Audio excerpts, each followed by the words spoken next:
Welcome to Car Shopping Insider Strategies. I'm your host. I'm known as Deshone the Auto Advisor. If you have 60 to 90 minutes to spend with us, we're going to talk about how you can make sure you're saving thousands on your next car, not just your next car, but every car you get for the rest of your life. I spent 10 years in the auto industry, 5 with Mercedes, 5 with General Motors, and now we do these streams Monday through Thursday. You can catch us at 12 p.m. Eastern time, and you can get your questions answered live. We do rebroadcast this show for those of you who couldn't make it, or if you want to share this with a friend or family, we'll rebroadcast the show throughout the day. But Monday through Thursday, we are live.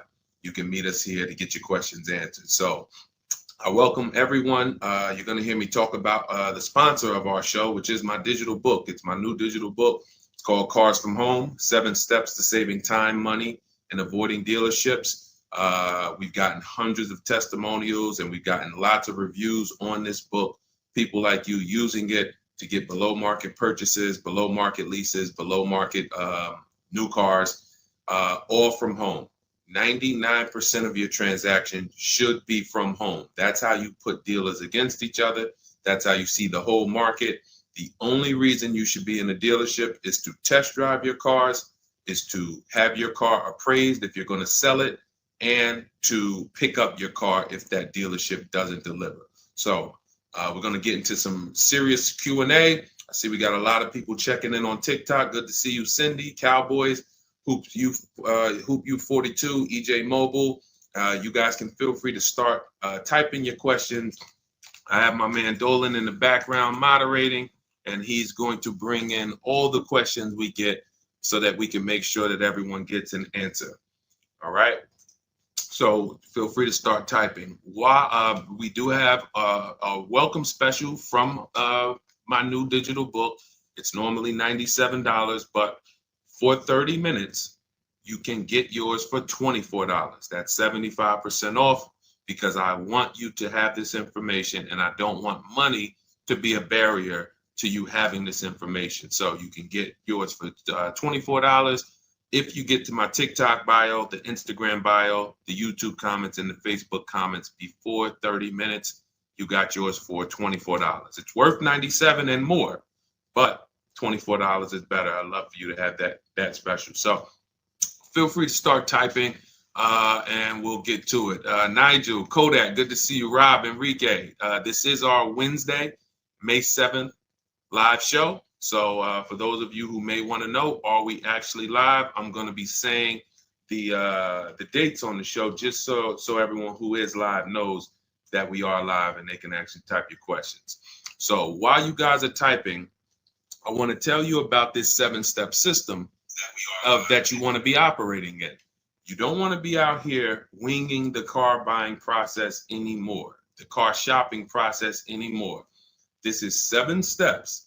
Whether it doesn't matter whether you're a high mileage driver, bad credit person, good credit person, lease person, purchase person. 7 steps. First step is the most important question. How many years are you keeping your next car? This is the most important question because we need to know how are we going to beat depreciation. Depreciation is what we call the unseen expense.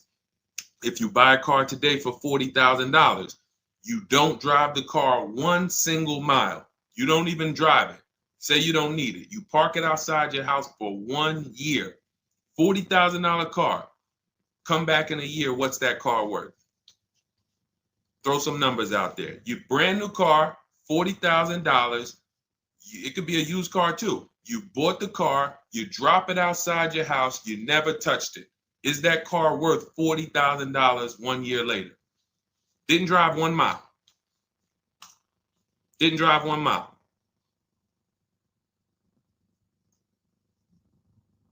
Let's go. Throw some numbers out there. What do you think? What do you think a $40,000 car is worth after 1 year?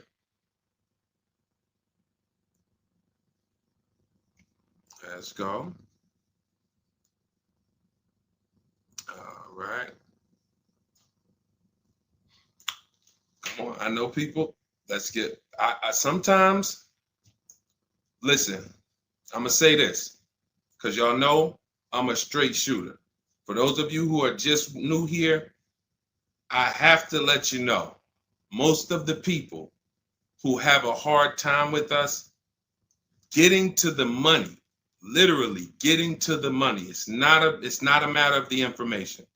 The information's proven. We got thousands of people using it. We got thousands of comments. We got hundreds of testimonials. It's the ability to focus. It is the ability to focus. We live in a world where it is very hard for people to focus, and that is where you lose. So I'm letting you know, when you come here to Car Buying Insider Strategies, you have to lock in. If you're going to be here, if not, you're not going to be able to win. You're not going to be able to use what we teach to literally dominate your car buying processes and have total wins, like Milligan, almost $30,000 off an electric car. Like, Just Ralph saving $5,000 off his brand new 2025s. He bought 2 of them. Dealerships dropped the price. The moment they came out, he got them back in December. They dropped the price on both of them over $5,000. Like, these are brand new high demand cars. You're going to see me share a bunch of people that like, whoa, those results look amazing. And these people are telling you they'll never buy a car any other way except the Cars from Home way with bids. But they focused.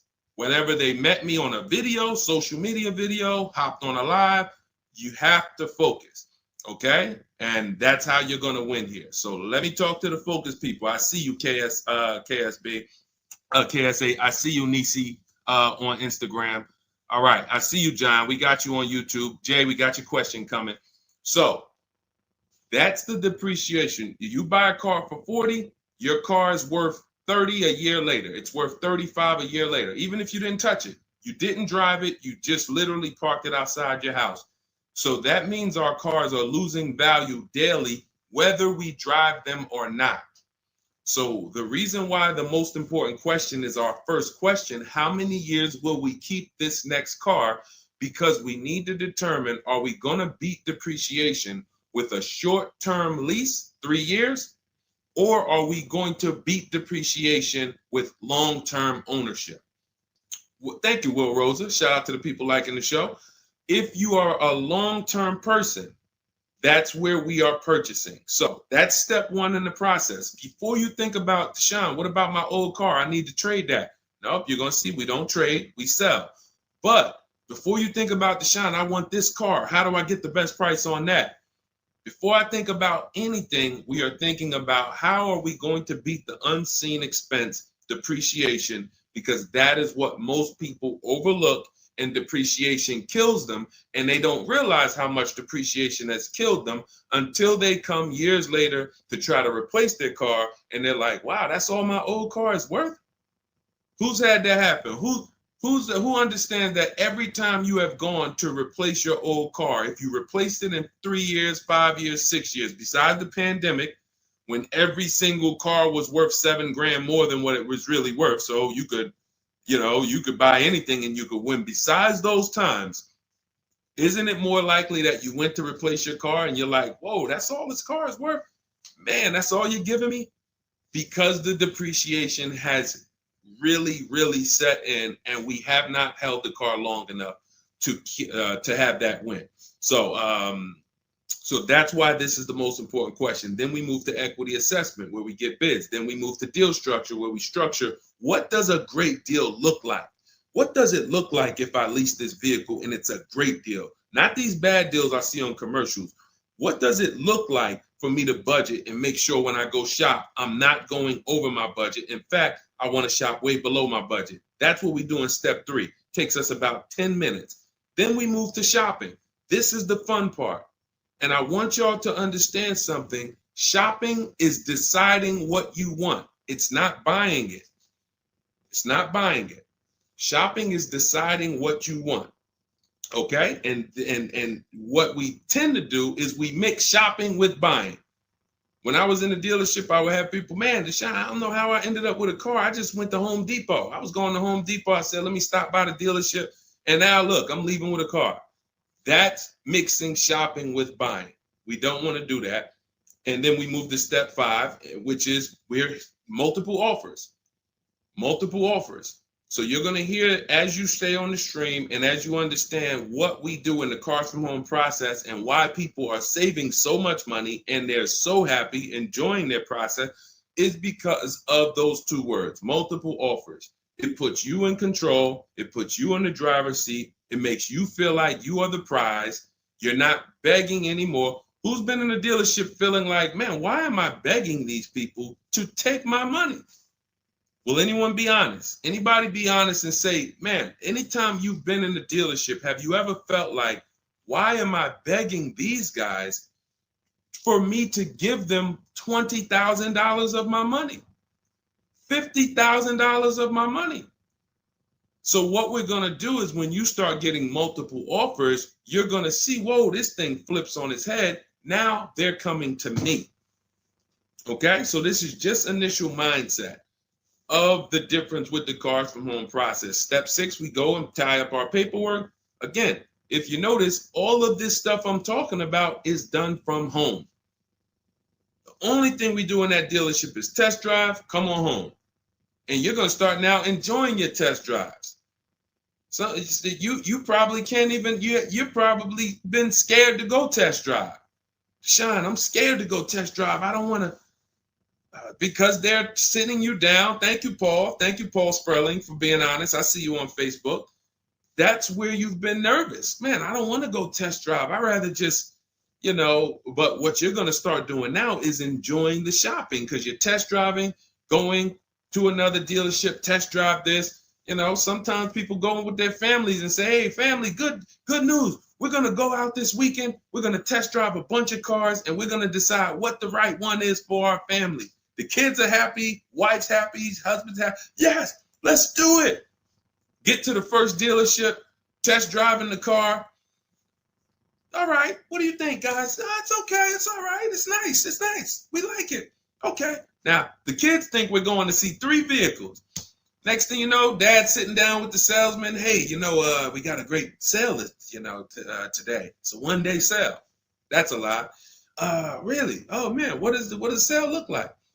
Oh man, and for those of you who know, I'm not the public. I'm an insider, so I'm telling you from being in the dealerships. You get what I mean? Like I respect people who never were car salesmen and they're trying to teach you guys how to get the best deals. God bless their hearts. I'm telling you from inside. So next thing you know, the husband's sitting down talking numbers. Kids are like, hey, Dad, what happened? I thought we were going to, hey, hold on. Daddy's working out a good deal here. Hold on. They got a 1-day sale.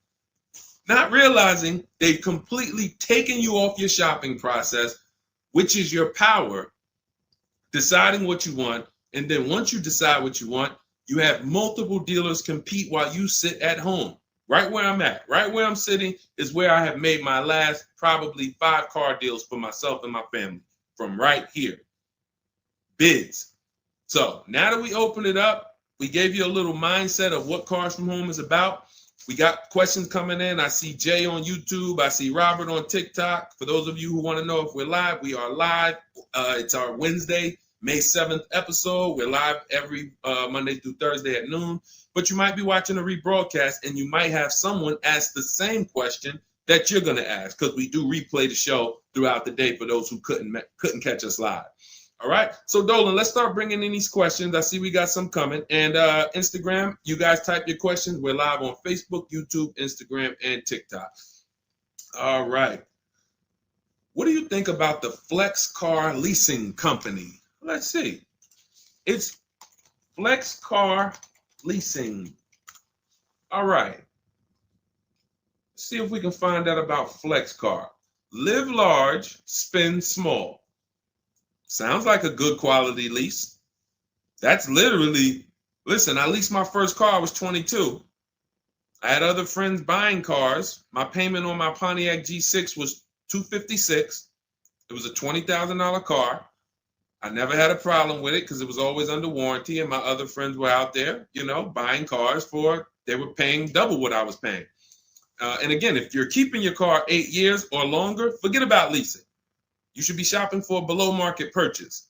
If you're not keeping your cars 8 years or longer, below market leases is how we save all the money keep thousands in our bank account, drive incredible cars. So let's take a look.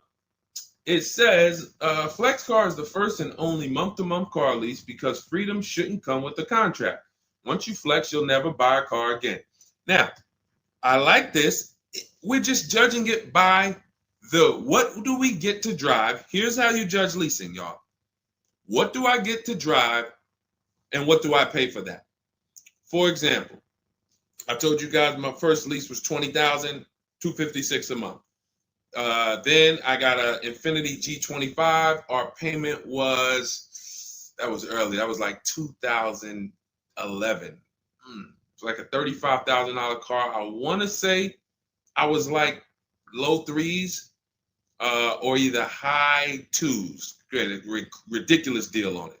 Wasn't no more than that because after that I got an Infiniti Q50, $45,000 car. My payment was $325. After that I got another Q50. I had 3 Q50s in a row. My next payment was $345. My last one was $365. That was all of these are $45,000 cars. No money down. I do not put money down on leases, and I teach you how never to put money down when you're shopping. When you know you have a great lease deal, then you can put money down. Let me give you an example. So let's say we shop all our offers. You're going to see dealers all over the place. Once you get multiple offers, you guys are going to see, thank you so much. Shout out to the people sharing on TikTok. Shout out to the sharers. Everyone who shares this broadcast, I appreciate you. Everyone doesn't share, but I appreciate the people who do share. I don't take it for granted.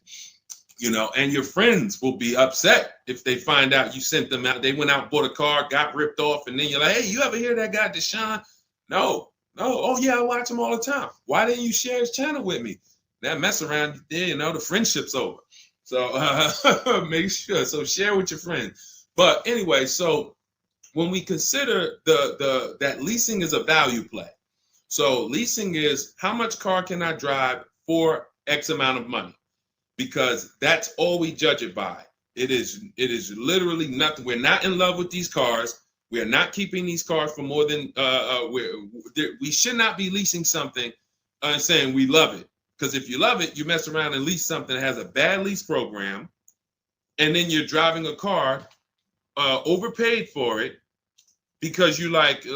So you know, if somebody says, "Oh man, I really want that Range Rover," and then they shop the offers. Range Rover offers are no good. They're all over 1.5, 1.6, 1.7.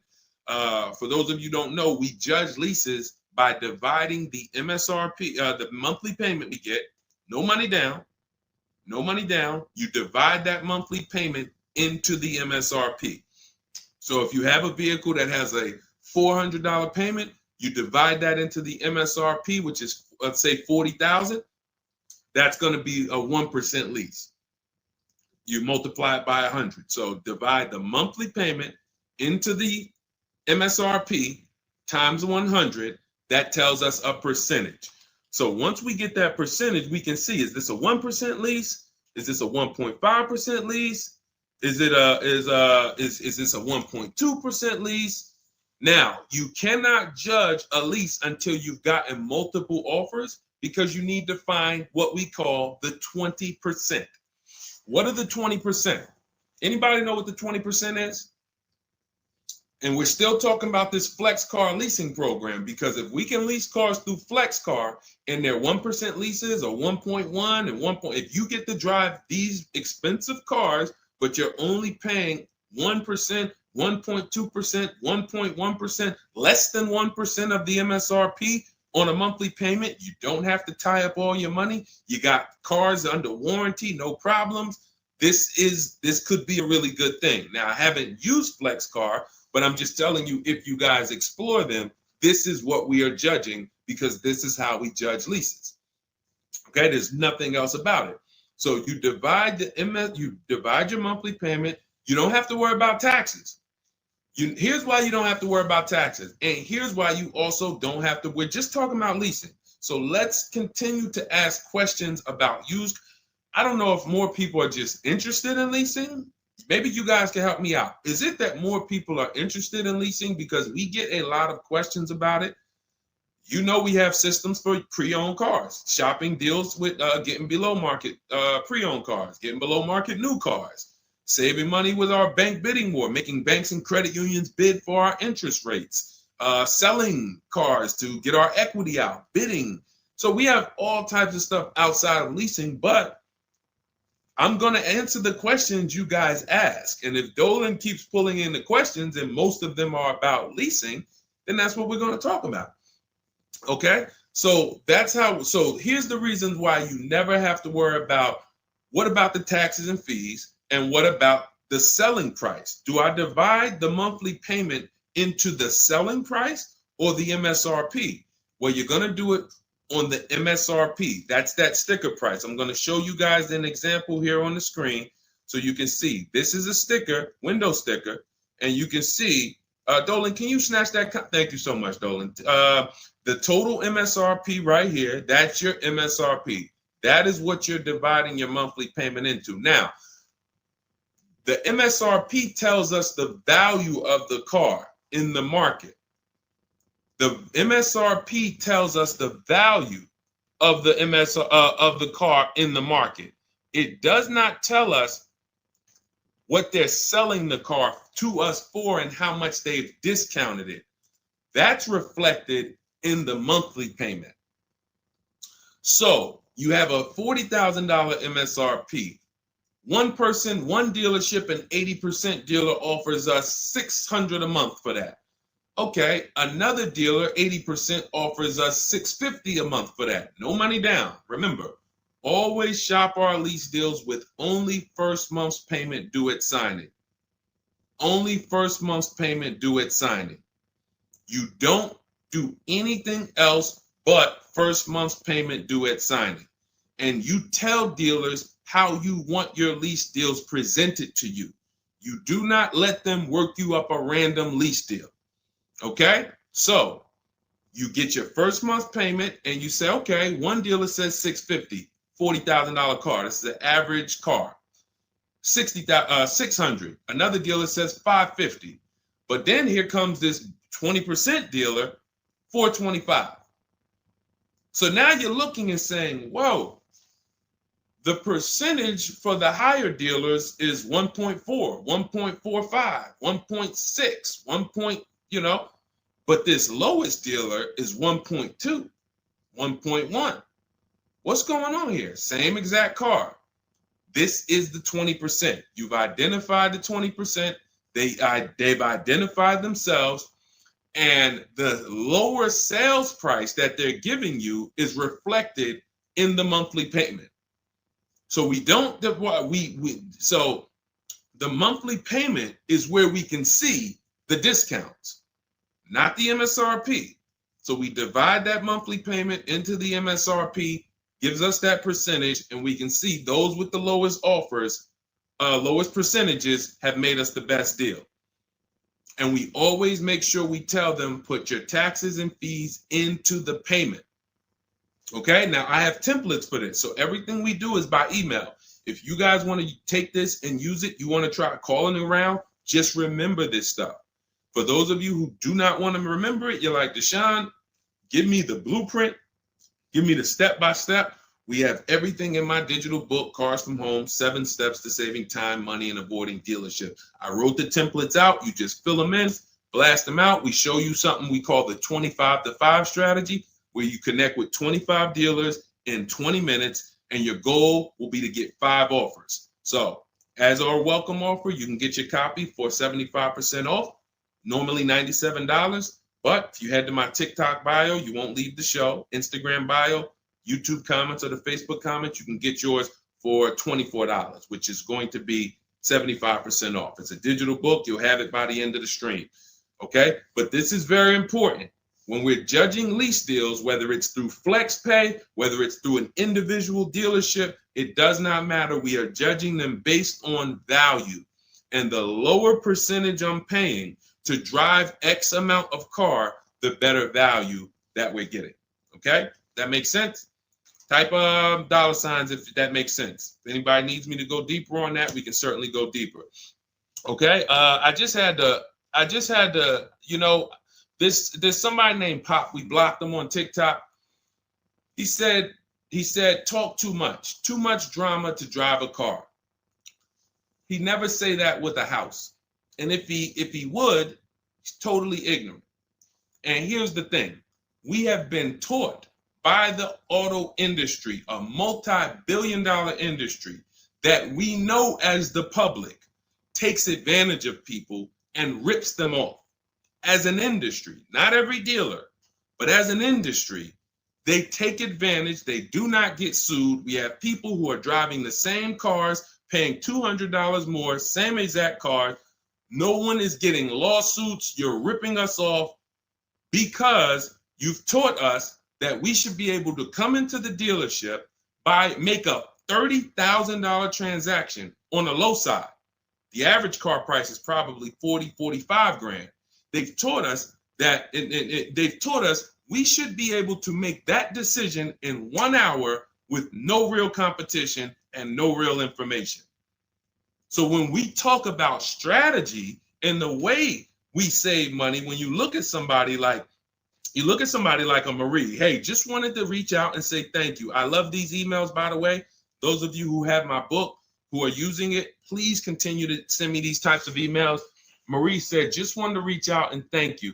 Using the guide, I saved over $13,000 off MSRP, got my payment to be hundreds lower per month and maintenance included with no money down. Just wanted to say thank you. 2025 GLC 300 coupe, fully loaded. Now, some of you have this exact same car, or you know someone with it. You know someone with it. And they probably went out, got it traditionally in 2 hours, did very little shopping because they wanted this car. But Marie used the cars from home process, got my book, $24. Hopefully she got it at the welcome offer for $24. And that $24 investment saved her $13,000 off this new car. $13,000. We are not here on Wednesday, May 7th, to talk about hundreds of dollars. And these are the people who would be warning you guys to say, hey, you better have a process. And if you don't, that's okay. You don't need a process. Just know you're overpaying. And just understand that the car business has mastered sending you down the road in your car and you overpaid and you're smiling. It's a very, very powerful business, multi-billion-dollar machine where you could send hundreds of people down the road smiling and they literally overpay. You just made $5 grand on them, $8 grand on them, 10 grand on them. That, you know, there's a saying in the car business, the happiest customers are the ones you make the most money on. That is a saying. So the happiest customers, the ones that are no, hey, listen, you got to do better, man. Hey, man, I'm still not happy because you still don't feel like you got a good deal. Those are the people that you make the least money on. Still making money on them because they're not comparatively shopping. But the ones who, oh, Joe, you were great. You made this so easy. Go see Joe, everybody. Meanwhile, Joe's making 8, 10 grand on you every single time. So appreciate the people who value having a process for the most expensive purchase some of them are going to make. We're not buying homes like we used to. So some people, cars are going to be the most expensive purchase that you make. So I appreciate the people who value how serious that process is. All right, Dolan, let's keep them going. Next question. We got a lot more coming in. Lady V, how are you? What are the major updates for the car buying strategy? Oh, are you in Cars from Home? I announced, Lady V, let me know, because it sounds like you're talking about a post I made to our private group. Actually, if you check Leasing Like a Boss, what we just did is we turned our 25 to 5 shopping process, which was you. By the way, guys, this is somebody, we have 2,300 people in our inner circle who use the Cars from Home strategy. They don't like reading, not all of them. They prefer videos and coaching. We have coaching calls first and third Wednesday. We got one this afternoon. But what she's asking, I announced that we were upgrading again our process because we made it even shorter. And guys, we're getting cars in 45 minutes. We're getting lease deals in 45 minutes over a 3-day period, 45, 60 minutes. Literally, we are having people bid in a process that used to take us, even our people who are good. Like you look at somebody like Rosalie. Rosalie, some of you know if you've been on the stream, I continue to celebrate her. She got 3 cars. At once, she had to get 3 cars for her sons. A Nissan Rogue, $36,000, $399 a month, sign and drive. CX-30, $28,000, $339 sign and drive. That's a 1.2% lease. And then Mazda CX-50, $40,000 vehicle, $420. 1% leases, and then one, just killing it. Probably. And then she got $6,700 selling her old leases. She sold 2 leases because in step 2 of our process, we teach you how to sell not just your cars that you own or that you finance. Who didn't know you could sell a lease? Type me. Let me ask this too. Who didn't know you could sell a car that you did not have the title for? It's not paid off yet. Let's ask both. Who didn't know both of those? Because I've seen people in my career that say, listen, Deshone, as soon as I make my last payment, I'm coming to get that. As soon as I get the title. And I'm like, where did you think that you had to wait for the title paid off to? So who didn't know that? So literally, I see you, Nina. Thanks for being honest. Appreciate you. All right. Thank you, yours truly. I appreciate the people who are always willing to be honest, because you're the ones who are going to really, if you can't get the bad news, you are literally not going to be able to get to the good news. Like, you got to realize the people who they have a very tough time is they just think, Deshone, I know way more than you. Even though you've been in this thing since 2006, you got all this experience, you done worked for this, been a finance manager, had your own brokerage. Deshone, I still think that I know this more than you. Very tough time helping them. But other people, you guys can win very simply. So when we look, she's asking, we were getting these cars in roughly an hour and a half, 2 hours from home. Now I'm doing it in about 60 minutes, but I created a quicker process, cut some things out, and we just are uploading new things to our membership page that are going to have people literally popping in over a 3-day period. Morning, 10 minutes, afternoon, 10 minutes, evening, 10 minutes. You do that by your second day, you're going to have 5, 6 offers, 7 offers, and be ready to close the deal. Like that quick. That quick. I'm always about quicker. Deshone, y'all getting cars in an hour and a half from home. Yeah, but can we do it quicker? So that's what we got. So check Leasing Like a Boss, and you'll see some of the new videos already in there. And thank you, Daniel. He said it's worth the price. And it's in the book. So very important to understand.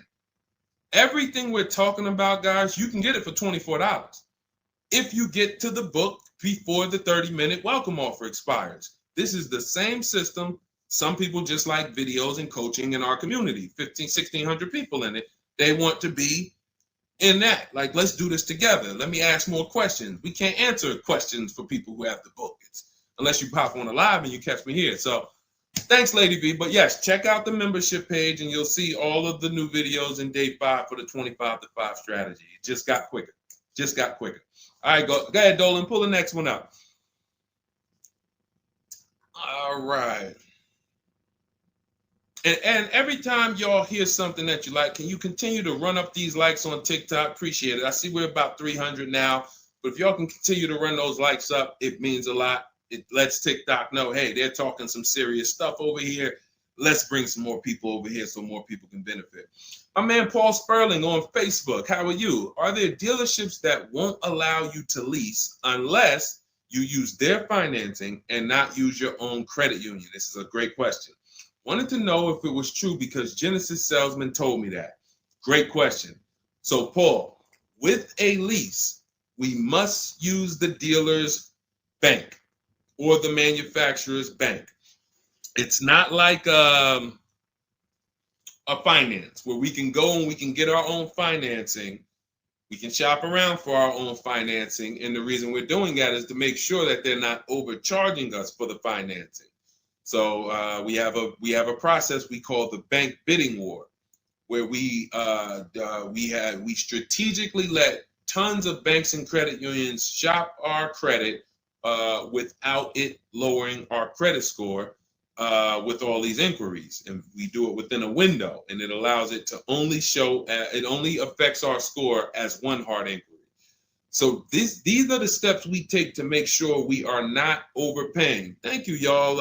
Yali 288, #1 gifted badge. Appreciate you. But on a lease, it's different. We must go through the dealer's bank. Now, here's what could happen. With a lease, there's something called a money factor, which is an interest rate. That's an interest rate on a lease. It's called a money factor. Now, dealerships, if they know you are not shopping, and some, the 80%, even if they know you're shopping, they're going to mark up the money factor. So they're going to create and quote you with a higher money factor. This is why going in and asking for the invoice does not matter. You don't know what the hidden money is. What are the rebates? What is the incentives? What is the money factor? You don't know. Did you mark it up? Did you not? Can't see it. It is totally undisclosed. There's no way for you to see it. So how do we make sure this doesn't happen? Multiple offers.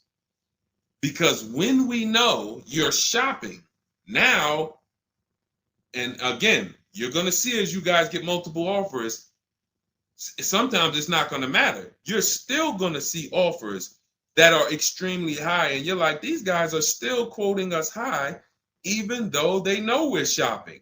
Correct. Because this is what they sell their cars for. And they will sell this car to someone else for the higher price who does not have strategies before they discount it to sell it to you. They would much rather say, Mr. Customer, that's my best deal. I'm sorry if it's not in your budget, but that is my best deal. They're not lying because they're going to sell that car to someone else who does not have strategy, who will gladly pay it. But once you begin to shop around, you're going to see, like I have a market report up. Can you snatch that question down for 1 second, Dolan? There's a market report up here on the screen for an Infiniti QX60 Lux. It's a $61,000 vehicle. Now we can see so far, and this was literally when we got 4 offers. Now what you're going to be getting is at least 5 to 7, and then you make your decision. Only vehicles that are very scarce, you're going to see less than 4 offers or less than 5 offers. And then at which point we usually make a decision on, do we want this vehicle or do we want to hold off and maybe check back next month, because we need competition. But in most cases, you're going to see plenty of offers come through, 5 offers, 7 offers. This is how most market reports look that we prepare. We prepare these for people, and this is what we teach you to do for yourself. So as you can see, $61,000 vehicle. One deal is at $873. Sign and drive, no money down. One dealer is at $889. But then we have 2 dealers that have come in at $680 and $685. $200 apart. So now there are people in these other dealers that are at $800, almost $900 a month, negotiating. Come on, man, can you get me down under 8? You see how that's a losing battle? They're at $889, right? They know we're shopping, because when we shop, you always want to let dealers know. I'm speaking to a couple dealers. You catch more flies with honey than with what is the saying? Vinegar. So be nice, be friendly. All the scripts we have, you use our scripts. We have thousands of people using our scripts from our book and from our Shop with Deshone coaching program. And they're nice. They're friendly. They're not like aggressive. They're firm. But when you're talking to dealers, just be, hey, I'm shopping around. Hey, and you're still going to see, that's my best price, $800. That's how you know. Don't get emotional. This is the 80% Deshone told us about.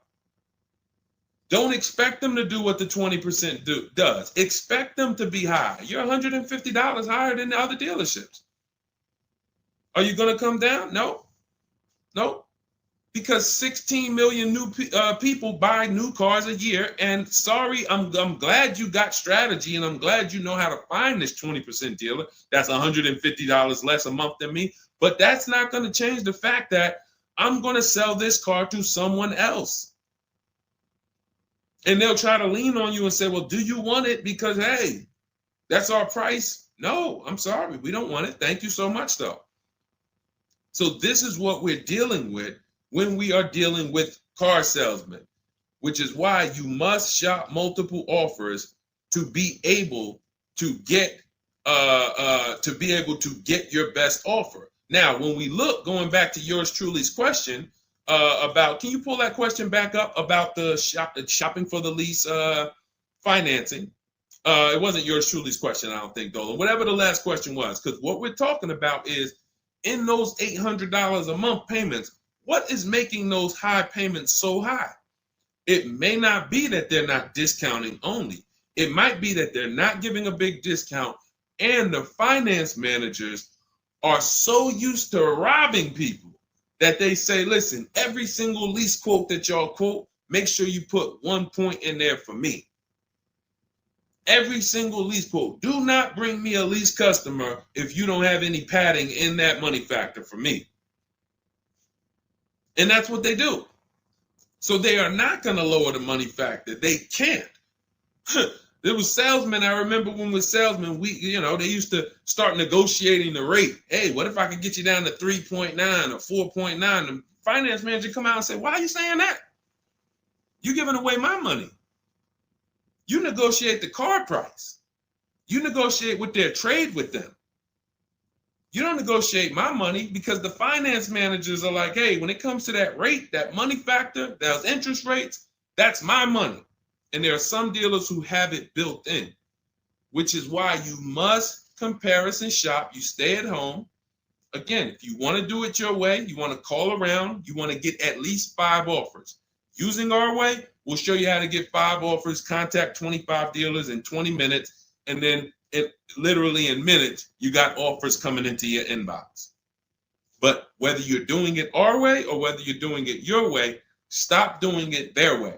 Their way is just come on in, think you can negotiate back and forth, and then once you hear a number that you feel like it sounds good, that's when you take it. Losing battle. Okay? Let's go, Dolan. Pull up the next one. All right, I see we got a lot of questions. We got Nina. For those of you who don't know, we are absolutely live. This is our Wednesday, May 7th live. We're live every Monday through Thursday at 12 noon, so you can meet us here. If you couldn't catch the whole stream, we will rebroadcast this show throughout the day, so you can have your friends, family watch it, or you can catch up on some of the things you missed. We'll replay all through the rest of the day. And on the weekends, we take all the shows from the week and we rebroadcast them out, so everyone can catch up on things throughout the weekend. All right. And most times you're going to hear someone ask the same question you were going to ask. All right. When getting quotes for your Adrian on Facebook, when getting quotes for your car for trade, who all should you get quotes from? This is a great question, Adrian. 6 companies right now. 6 companies. And we could throw a 7th in because Rosalie sold hers to We Buy Any Car.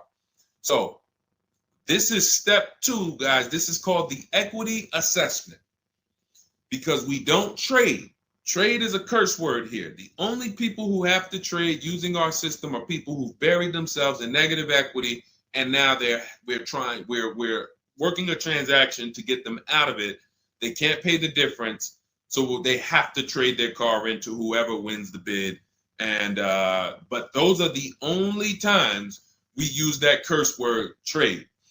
In every other case, we are selling our car to cash buyers because we're separating our transactions. We separate who we buy our car from who we sell our old car to, from who we get our bank loan from. Some of you, and be honest, have you given the dealership your trade-in, got a loan from them, and got a car from them? All 3 in 1. Have you done that? I bought a car from a dealership, got my loan from them, and I gave them my old car. 3 transactions in 1. Impossible to have 1 there. Again, take the bad news first so that we can get you to the good news. You cannot win giving a dealership 3 transactions in 1. Okay? Each one of these should be bid out while you're at home so that you know I've maximized everything. Okay? So 6 companies we're getting bids from: CarMax, Carvana, Driveway, Kelly's Blue Book, but not the regular Kelly's Blue Book, Instant Cash Offer. Kelly's Blue Book Instant Cash Offer, where they connect you with a local dealership that gives you a cash offer. Auto Nation, cash offer. Car Gurus, cash offer. All three of them connect you with a local dealership to get a cash offer. Now, when you throw in We Buy Any Car, or maybe a local cash buying company that you might see commercials with, hey, we want to buy any car, we'll buy your car. All of them. Now, this takes about 25 minutes to do to get all of these quotes, but you're not getting, this is a third of your transaction. So those of you who are like, I'm just going to trade, God bless you, do you. But you're not going to make the money we make. You're not going to make the money Rosalie made. Sold 2 leases, put $6,700 in her pocket at the end of the lease. And what many of you, do I still have Melissa's See, Melissa, many of you who are going to learn that you have not been a long-term person and you have been buying your cars, you're going to get your bids, and then you're going to put a ton of money in your bank account because you're going to lease with no money down. And once you lease with no money down, I don't think I have it up. I think it was from last year. And because we're just showing all 2025s and 20. Yeah, that's all we're showing right now is, recent people, but some of these, Dolan, I'm going to go back and grab because some of them were unique in that when you see you've been somebody who's been taking loans out and you're like, Deshone, every time I buy a car, I take loans out 5-6 years. I go trade the car in after like 4 years, or maybe I pay them off and then I go and trade them in. And I always end up really not getting nothing. I got high payments every time. And then whatever my old car is worth, I use it for a down payment for the new car. I don't really see where that money goes. So this is a repetitive cycle. What you're going to do is actually get your cash bids, realize, all right, I've been breaking the 8-year rule. The 8-year rule says if you're not buying your next car to keep at least 8 years, you should be getting a below market lease. That's what you should be shopping for. That's going to save you thousands upon thousands of dollars more, and you're going to drive better vehicles. If you're keeping your car more than 8 years, then you should be shopping for a below market purchase, new or used, based on your budget and your values. So the 8-year rule. So you say, man, I've been breaking this 8-year rule. I'm not keeping these cars 8 years. Let me go and shop for my below market lease next time. So my normal car that I would normally trade in, not really see where that money's going. Now I'm going to bid that out to CarMax, Driveway, Carvana, Kelly's Blue Book Instant Cash Offer, Driveway, Car Gurus, and We Buy Any Car. I'm going to see the highest bidder. The highest bidder might be like, because Melissa, I think she made like $14,000. She had like a 5-year-old car that she would normally trade, but it was paid off. And she's like, all right, I'm not going to go and use this as a trade and buy something else. She gets like, you're going to have like 12 grand equity, 15 grand equity. Beautiful. And what's going to happen is when you shop for your below market lease, you're shopping with only first month's payment due at signing. So you find your lease, you've already been paying super high payments because you've been purchasing. Now you're like, whoa, I could drive this new car and it's $200 less than what I've been paying. I don't got to put no money down on this thing. You pull out of there with a super low payment, new car, and you got a $12,000, $15,000 check going in your bank account. Got my car, and now I can see where my equity is going. It ain't going to you, dealership. It ain't going in that car. It's going in my bank. And this is, that's one of the most beautiful things I love to see. And it only happens for people who have been, unfortunately, programmed and brainwashed to buy cars. They don't keep them 8 years. And then when they come to the revelation, now it's like, boom, equity goes in the bank. I'm driving new cars for cents on the dollar. Beautiful. All right. And that's why you do the equity assessment before you shop. Step one, we decide how our 8-year rule. Are we buying to keep more than 8 years or less than 8 years? That's when we know, lease or purchase. Then step two, equity assessment. Let me see what my current car is worth. My current lease is worth. Can I make any money on it? Am I upside down? That's what we do at step 2. Okay, so once you guys really follow this process, your whole car buying is going to change. You'll be moving just like everybody else is moving. Just like Brian got his first lease. First lease using our system. He said, just finalized my first ever lease using your system. 2025 HRV Sport, all-wheel drive, $30,500 MSRP for $395 a month. 1.2% ratio. See, this is how you know people understand the car buying process. They talk just like me. They talk just like me. They know the process. They didn't have to go to school for this. They just followed the steps, and I walked them through how to judge the deal. 1.2% deal, 12,000 miles a year, 36 months, no money down. His initial quote from this dealer was $434. In my book and in our Shop with Deshone system, we have calculators we invented. We have 6 proprietary calculators. Can't find them anywhere on Google. They're ours. We created them. He used our calculator. We put all our offers into the calculator. It tells us what to counter. So he counter offered online or by email. His last offer was $395. They went from $434 to $395. That's how it goes. And he probably had 5 or 6 or 7 other offers that was $150 a month higher. That's how it goes. All right. That's where you want to be. All right. That makes sense. Did everybody grab that? Type $ if you follow me. Who's following? Type $. Okay. I never want to go to the next subject before I make sure. All right. Did you grasp that? Did you? All right. Thank you. I see you, DJ and Nice. My man, good to see you checking in. Hart, you have that's your username, Hart. So yours truly. Thank you so much. Good to see you. All right. I see you, HD1 1225. Good to see you. All right, perfect. All right, Dolan, let's go to the next question. All right, feel free to keep talking. I know we got a bunch, so I'm not even gonna say it. Let's just try to get through what we got so far. Should there be a set length of financing depending on the year of the car? Great question. So we have something we created called the Rule of 72 and the 10th birthday. This is, all right, there's something we call the repo recipe. So when I was in Mercedes, this happened more often with Mercedes. People, 4 expenses that we need to take into account when we're financing a car. 4 expenses.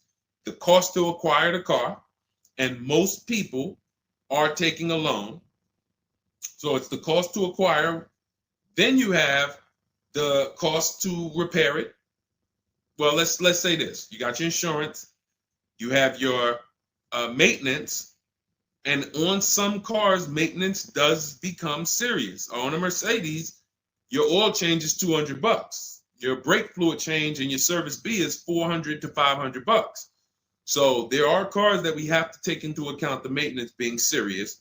Then we have gas. So even if you have a car that maintenance is low, you still have gas. So let's just wrap those 2 together. And the 4th expense is what really, really hurts people when they have something that breaks. And when we have something that breaks, what we typically don't want is a car payment.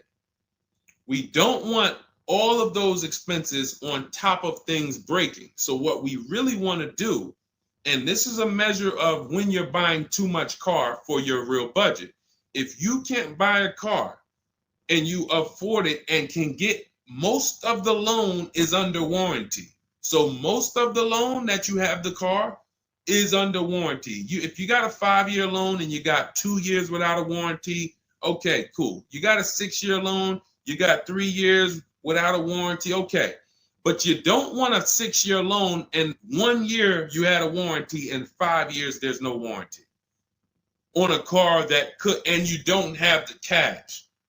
These are things that we call the repo recipe, because when something breaks and you have a car payment and your insurance payment and they're telling you, wait, you need the maintenance, you just wait, I just put brakes and tires on this thing. This is enough for some people to say, whoa, I can't afford to put $5,000 into this car in 60 days. Or so how do we prevent this? We prevent this by making sure we're not taking a car or a loan too long for the year of the car. And the longest loan we want to take is 72 months. And so the reason why it's called the rule of 72 and the 10th birthday is because when you add up the year of the car and the number of years old the car is, I'm sorry, when you add up the year of the car and the year of the loan, the number of years on the loan, it should not pass 10. So if you're getting a 4-year-old car, you can take a 6-year loan.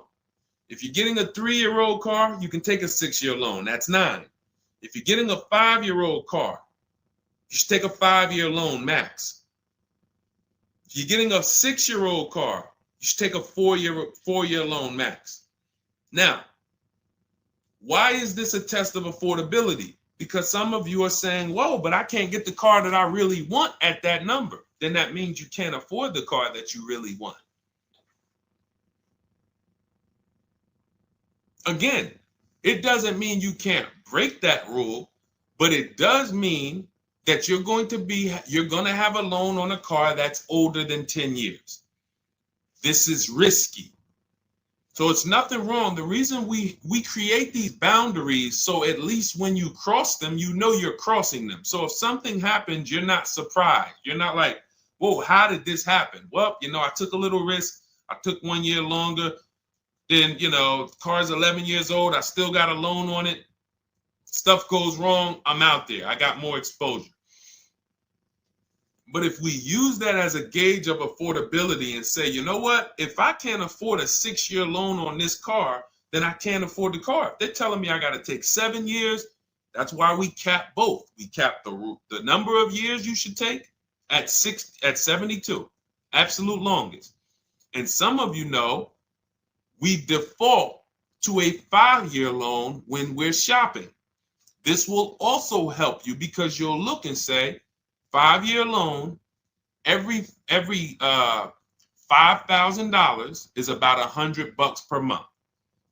So as you're shopping and you're looking at cars, you should be saying to yourself, all right, $20,000, that's about a $400 payment. All right. And that's if I put no money down. You got your taxes and fees. Maybe I'll take care of the taxes and fees, but that $20,000 car is going to cost me about $400 a month, 5 years. $80,000 car, you're looking at, divide that by 5,000. That's $1,600 a month for 5 years. Doesn't matter how high you go. But when you don't have these rules and you go in, here's what tends to happen. You look at cars that are way more expensive than you could afford, and you say, hey, can you get me to this payment? And a salesman, are they ever going to say, no? They're going to say, oh, let me see what I can do. Next thing you know, they come out and say, hey, good news, I got you to $1,000 a month. Hey, good news, I got you to this. Way below what our rules are. Way below than the $5,000 every 100. So you got to say, how did they get me to way below the every 5,000 is 100? How many years is the loan, sir? Oh, well, listen, what's more important to you, the payment or the number of years? Well, both are important to me. How many years is the loan? Well, right now, this is an 84-month loan. This is a 96-month loan. Wait, so 7, 8 years? 8 years, 9 years? You're talking like, yeah, well, and that's how you get jammed up. So if you keep these boundaries in place, longest loan I'm going to take 6 years, 72 months. When I'm shopping for a car, if I'm purchasing it, not leasing, I am looking and saying every $20,000, every $5,000 I'm going to borrow, it's going to cost me about $100 per month. If you do these things, look at the car. What's the year of the car? 5 years old? All right. Max I want to do on that car is a 5-year loan. Oh, it's only 3 years old? All right, I can stretch to a 6-year loan if necessary. You keep these boundaries, you will be safe.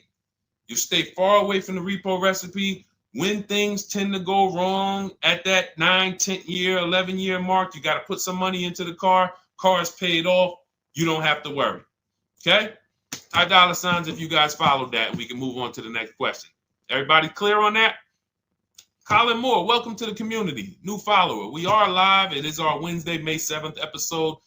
You may be watching us live at noon, or you might be watching a rebroadcast. We rebroadcast the show throughout the day until our next show tomorrow, which is at noon. Monday through Thursday, we're live at noon. You can please tell your friends who are shopping for cars, meet us here. they'll be shopping for cars in the next 6 months. This is where they want to be. And they really don't want to wait. I mean, I'm trying to get people to stop waiting till they need a car to go and start learning this stuff. You want to be in the market 90 days before you need a car. We've been programmed again to wait until, and it's probably the anxiety. I put it off to the very end. We've just been programmed to wait until the very end, and then we go in and now we have desperate vibes. We're like, oh, I got to take anything I can get. We really want to be strategizing our car purchase early in the market, able to say no to offers very early. This is power, where you can say no. You can email. We have dates that we give the dealerships of, hey, this is when I could buy a car. I could buy it today, but I don't need it for, 2 months, 3 months. That really puts us in a position of power because everyone they're dealing with is desperate, walking in saying, I need a car today. Oh, I hear these cars are hard to get. All of this wrong, desperate energy that's going to make them pay more. That's what they want to sell. We come with, no, we can make a deal today, but we don't have to make a deal today. And when we come like that, it really positions us to, next month, the car salesman will be like, man, I ain't sold a car in 4 days. Oh man, let me call Kevin Gilder. Hey, Mr. Gilder, are you still in the market? Yeah, I'm still here. I told you I got until I got a couple months. Oh, cool, man. Listen, I think I could get that offer you made last month. We couldn't do it last month, but we were super busy. Everybody was in here, man. We charging them all of this money, but right now we're pretty desperate, and I would like to take your offer to my manager. Sure, definitely. That's obviously not what they say, but that's what they're thinking. So you want to be positioned for that. If you shop every single time in an emergency, you're not going to be able to be positioned for that. Okay? We don't want to be in the habit of emergency shopping. Not here. Once you have this way, you'll be like, oh, man, I could get in the market early. All right. Go ahead, Dolan. Oh, for those of you who are like, Deshone, there's no way I'm going to remember all of this stuff. Can you give me the whole blueprint? Write it out step by step. That's my new digital book, Cars from Home, 7 Steps to Saving Time, Money, and Avoiding Dealerships. And it's 7 steps, whether you are purchasing, whether you're leasing. We get below market leases. You're going to get below market leases, below market new cars, below market used cars, below market financing, because you're going to have banks and dealers bidding for your financing. If you're a high mileage driver, there's 3 different strategies for exactly how you need to be moving as a high mileage driver. If you have negative equity, there are 2 strategies in there to help you move from negative equity to your next purchase. This is all in 7 steps. Very simple to follow. So you can get your copy. It's normally $97, but you can get your copy. Part of our welcome offer, 30 minutes only. If you visited already and that timer started, once 30 minutes goes to 0, it is now $97, which is worth every penny. But I'd rather you get the welcome offer. So go grab it. TikTok bio, Instagram bio, Facebook comments, YouTube comments. Click those links. Go grab your book and come on back to the stream. Make sure after you get the book, you screenshot the thank you page because it has my support team's email. Sometimes you're typing fast, type your email wrong. You don't see that book in 10 minutes, just send an email to my support team. They'll get you your book right away. All right, go grab it before the 30 minutes is up. Go ahead, Dolan, shoot the next one. You don't want to have your own financing all the time, pure knowledge. Sometimes dealers have 12, 13 banks sometimes. Sometimes they can beat what you get on the outside. The key is creating a competition. Thinking about a 2025 Land Cruiser for $62,000, $5K down, any advice? How do we know that's a good deal? How do we know that's a good deal, everyone? Now, mind you, that's how a lot of people approach the car purchase. I'm thinking of this car, all right, I'm looking for, I got 10 grand down. What we haven't, so here's what you discussed in this statement. I'm gonna read this question again, and you're gonna see 2 pillars that unfortunately we're combining. Thinking about a 2025 Land Cruiser. So now in my mind for 62K. Now, this is a new car. With our new car system, we use the bidding. Thank you so much, Daniel. See, Daniel knows. I think, Daniel, you have our book, Bidding the Market. So that's where we're missing everything. So now we're looking at the new car, which means what our process is, we're connecting with 25 dealers to get bids. If you said, Deshone, I called around, spoke to several Toyota dealerships, and the best dealer that I found who's going to offer me a car is going to give me $8,000 off. But I got 5 offers. I got 7 offers. Some people said they're not going to do any discount. Some people had $3,000 in fake fees and dealer adjustments. Some people had protection plans and they took off a little money, took off $5,000, but they had all of these fake fees. So it's really not even like they took off $5,000. But one dealer didn't have the fake fees and he discounted $8,000. Boom. That's a bid. You did it manually. Didn't do it our way. That's just fine. But that is allowing you to have the peace of mind that I'm getting a great price on the Toyota Land Cruiser. Separately now, we're moving to our financing because you said $5,000 down. Therefore, you're getting a loan. So we would now have banks and credit unions bid to now submit offers to you within a 24-hour period. You have all these banks, credit unions online bid for the loan, get the best interest rate. We give the dealer a chance to see can they beat it. In which case we bid out the loan, we bid out the car purchase, and now and watch this. I'm home doing that before you even get home from your dealership. One visit, you're in the dealership 3 hours. I'm popping into my email minutes at a time, 15 minutes. I'm hopping on. I'm getting banks to bid in an hour. Everyone's bidding. Boom, boom. I'm getting dealerships to bid. You're still at the dealership. You're just meeting the salesman. You're still wondering, do they have a black one? Hey, he said he had a black one. He was going to pull it up. All right.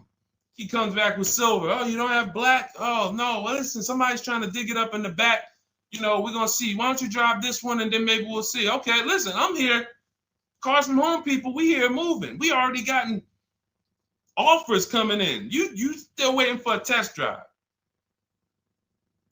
This is how we move. So not only is our process and the way we shop the key to getting all these offers, like again, you look at somebody like this was crazy. Val Boss lady, $51,000 vehicle, zero maintenance, look. She got a 1.1% lease on that. Let's look at where's Sean? My man Sean, because Sean was actually one of the $72,000 vehicle. He saved with the rebate and with the dealer discount. He saved $21,000 off of it. $21,000 off of it. He's sitting here chilling at home. Dealers, I'll take off $3,000. I'll take off $5,000. I'll take off $10,000. Oh, I'll take off $20,000. Whoa. So it's not only is it the money that we save, it's an easier, more fun process. So that's what you need to do. Like, step out of that old way. Understand that I need to get multiple offers for the Toyota, and I need to get multiple offers for my financing, and I do that right here from home, where nobody can come into my house and say, hey, get into the dealer here. What are you doing there trying to shop from home? We see you. You're not going to break our programming on you. You better get up right now and walk into this dealership so we can charge you more. Who's going to do that? While you in your living room, while you at work? Dealers bidding while you're at work. Never been to a dealership. It's freedom. Multiple offers. Yes, Lady V. That's my 2 favorite words. I swear, if I didn't wear unlearn, relearn, I'd be walking around with a shirt that said multiple offers. All right, let's go, Dolan. Shoot the next one up. We got time for a few more. Let's go. A few more questions.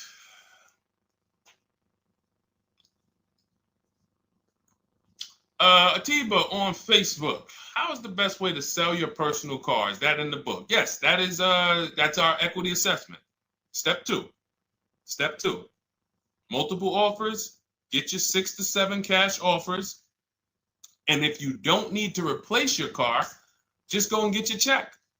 Do your inspection, get your check. Cash offers, CarMax, Driveway, Kelly's Blue Book Instant Cash Offer, Carvana, AutoNation, Car Gurus. You want to throw We Buy Any Car in there? 7 offers.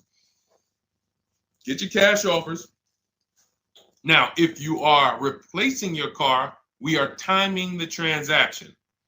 What that looks like is we get our bids for our old car, our current car, or our lease. We assess what our equity is, and then we go shop for the new car. And once we find the best offer for the new car, we then go in. We'll give the dealer a chance to match it, but they usually can't. Hey, I'm selling my car that We Buy Any Car. You know, they're giving me this. Can you beat it? No, that sounds crazy. I can't beat that, because they're not going to win 2 bids. They're not going to beat all of the new car dealers or the used car dealers to sell you a car. And then they can also beat all the used car cash buyers to buy your old car. They'll be out of business. So you go pick up your new car, drop off your old car, or go drop off your old car, get your check, drive over, pick up your new car. Maximize both transactions. It's a beautiful thing. That is the way it's done with us most of the time. Very rarely is the dealer we're picking up our car from the same one who's buying our old car. Very rarely. But yes, absolutely, that's in the book. All right, let's keep it going. Dolan, next one.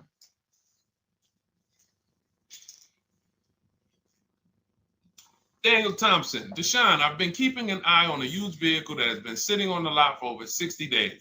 What is a good amount to ask off the sales price without teeing off the dealership? Thanks for your time. So if you've been watching the vehicle, and this is the benefit of being in the market early, used car markets change, used car trends change. You can see prices going up, you can see prices going down, you can save inventory that you've been looking at. You know, I show you in our multiple marketplace strategy how to save the cars that you're looking at, create these save listings. Every new car that pops up, you get an alert for it.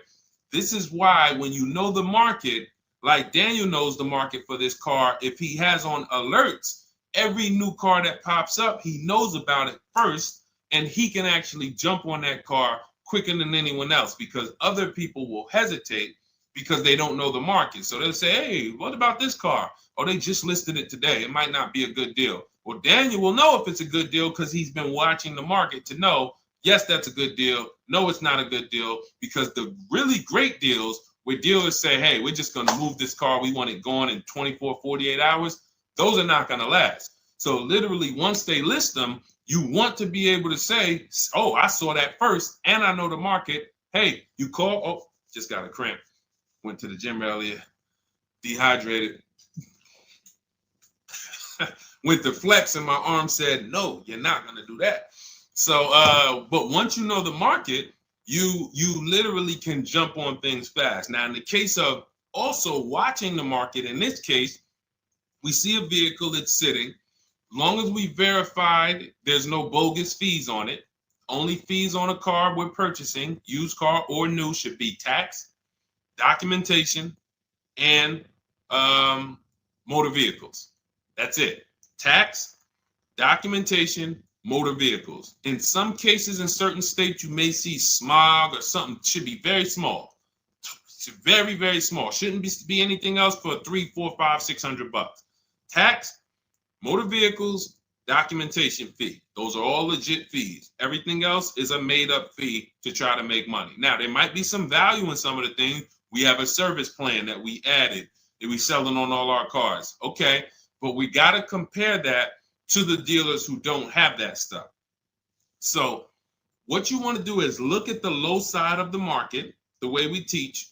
So if you're looking at the low side of the market, Daniel, for example, and you see, all right, all the low prices are 21 to 22. The cars go up to 24, 25, 26. I see some up there for 27. Okay, but the low side of the market is 21, 22. And this is how we watch the used car market, because we want to watch the low side.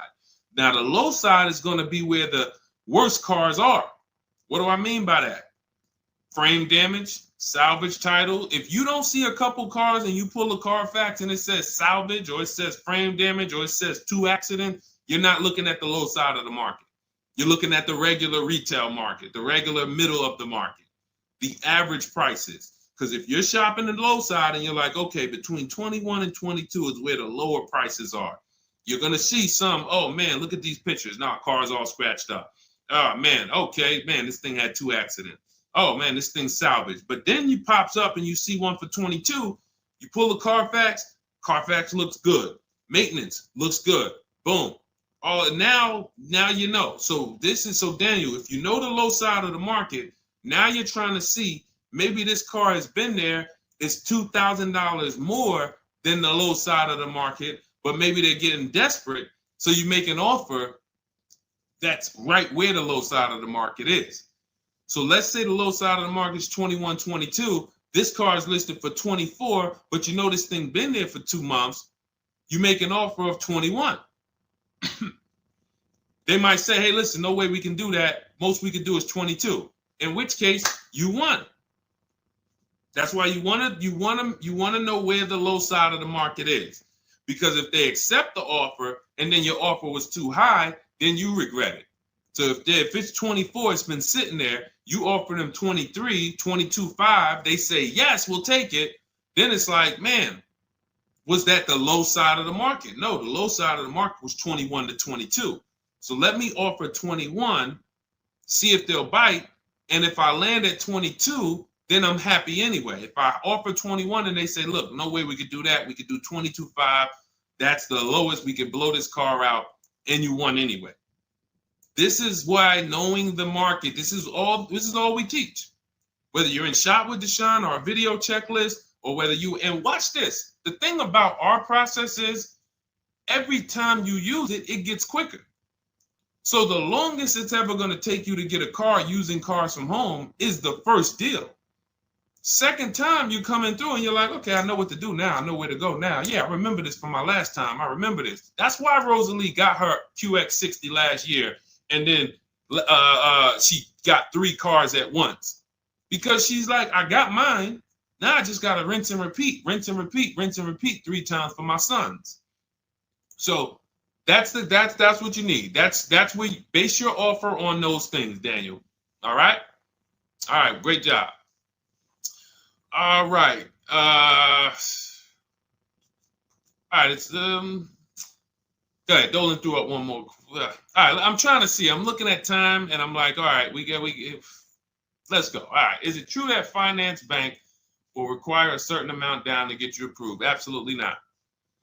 Absolutely not. You can do no money down financing. Here's what's happening if anyone's requiring money down for finance. It could be based on your credit, but more often than that, it's based on how much you're trying to borrow relative to the price of the car. So let's say a car is $25,000. Now, this is how the ability to shop affects your deal in the long run. Because if you overpay,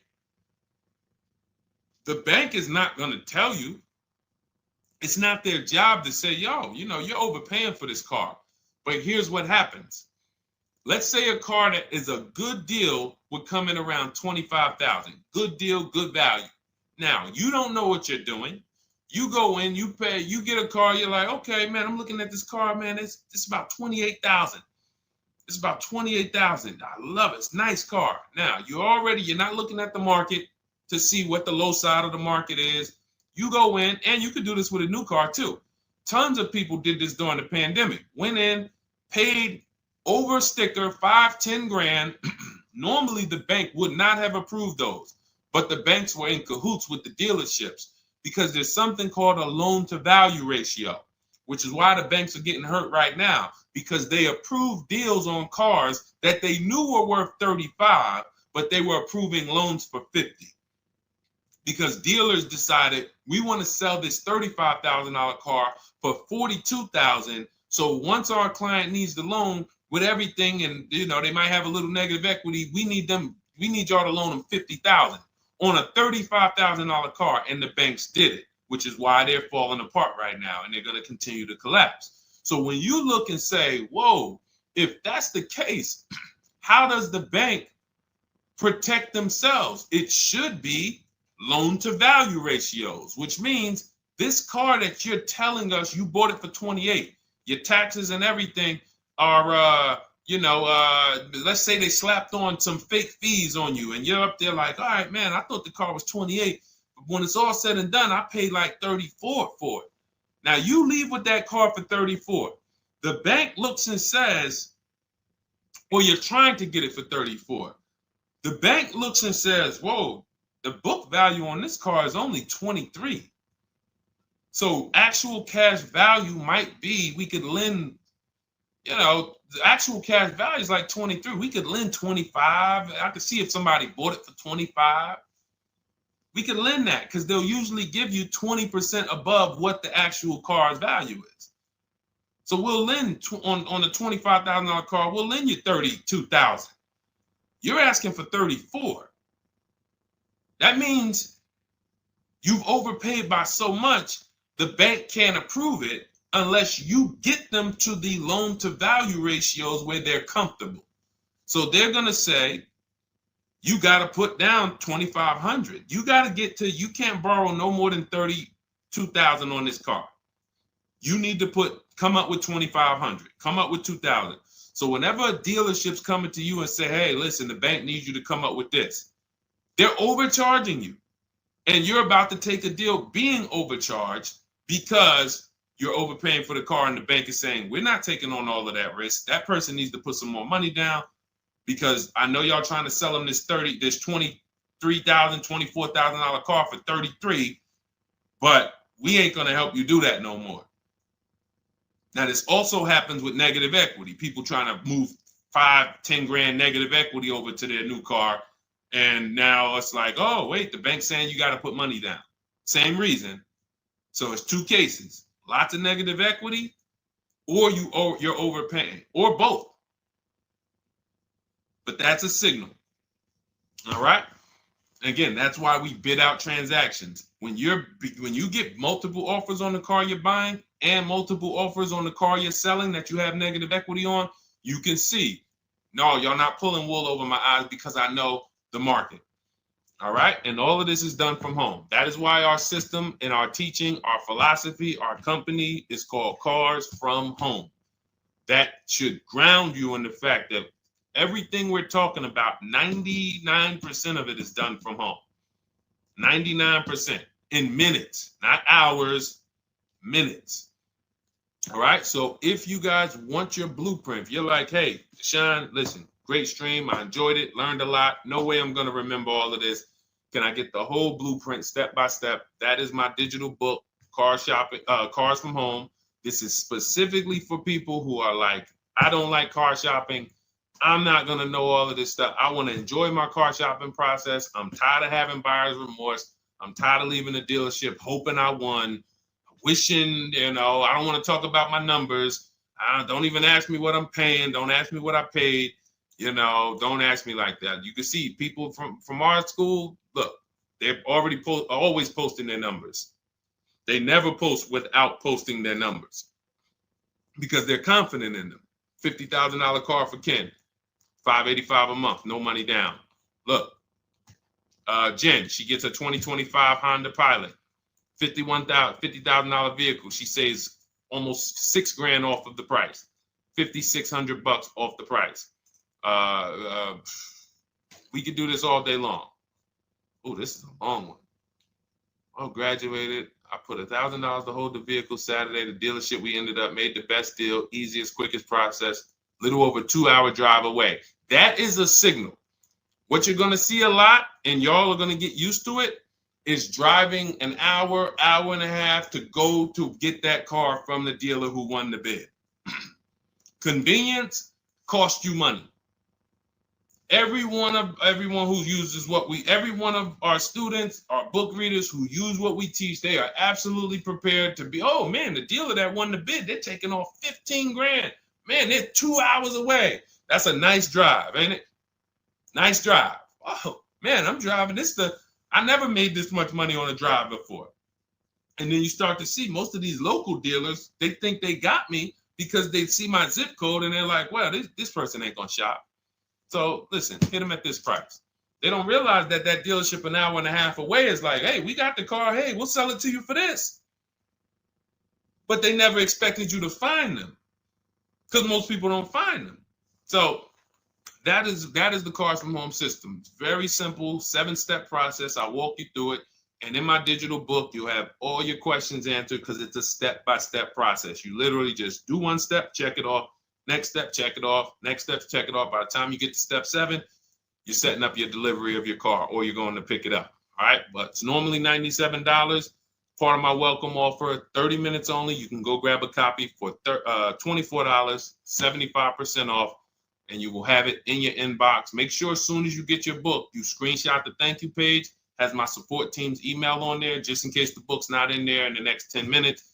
Maybe you type your email wrong. Make sure you check your junk and your spam folders. But go grab your copy. You'll have everything that we teach in a step-by-step manner. You'll be able to get cars in 60 minutes, 90 minutes from home, and you'll start to enjoy the car shopping process. All right. You'll be sending me your email just like Marie and Ken and Milligan, all of these people. You'll be sending me your deals. Okay. And for those of you, you have a different learning style, you can look into, you've been seeing us sharing a lot of these Facebook posts from our group. Our Cars from Home Shop with Deshone program is video checklist instead of book checklist. So if you're like, I'd rather have some, 3 to 5 minute videos that I can watch and walk me through the steps, that's our Cars from Home Shop with Deshone program. We have our private Facebook group where you got 1,600 people that have come before you. They're always answering questions. I'm in there 4 or 5 days a week. And then we do 2 coaching calls a month, first and third Wednesday. We actually got one shortly we're going to have. And, you get hands-on guidance. So that's hands-on, and some of you might like us to totally shop for you. That's going to depend on if you qualify.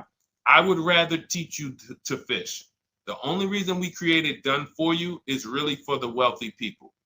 I don't want you paying us to go shop for you. I would rather teach you to fish. But I know there are people who your time is so valuable, whether it's the money you make per hour. I could show you how to do this in 60, 90 minutes, 2 hours, but you would still say, I'd rather you guys do that. I got money to make. I'd rather be with my family. I want to be doing other stuff. Here, I pay for services that I believe in. That's why we created Cars from Home Done For You. I would much rather all of you learn to fish so that you can do this over and over and over again. Teach your kids, teach your family, teach your cousins, teach your neighbors, so that everyone knows how to do this Cars from Home shopping process. Okay? But if you're in that category, in that class where you're like, Deshone, no, I'm that person, then you book a call with our team and see if we can help you with Cars from Home Done For You. All right, so that's our stream for today. We will be back. Lady V, I talked about the updates. I think you asked that question and then you jumped off the stream. So just watch the replay and you'll see. There's new videos coming to day 5. The 25 to 5 process is being updated. So just as soon as you asked that, we talked about that for maybe about 5 minutes on here. I guess you jumped off. But yes, we'll be back tomorrow, Thursday, noon Eastern time. Meet us here with your questions, and we look forward to it. We'll be rebroadcasting this for those who didn't catch the whole show. We'll be replaying this throughout the rest of the day, and I'll see y'all tomorrow. Thank you. Thanks, D.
All right, welcome to Car Shopping Mistakes Live. This is our Monday, May 12th episode. We are live Monday through Thursday from 12 to about 1:30. My name is Deshone. I'm known as Deshone the Auto Advisor. And what I do is make sure that people like you never overpay for cars. That's what we've been doing for the last 4 years online. And I spent over 14 years in the auto industry. Worked for General Motors for 5 years, Mercedes-Benz for 5 years, had my own new car brokerage. And now I focus on making sure you have the strategies you need from the inside.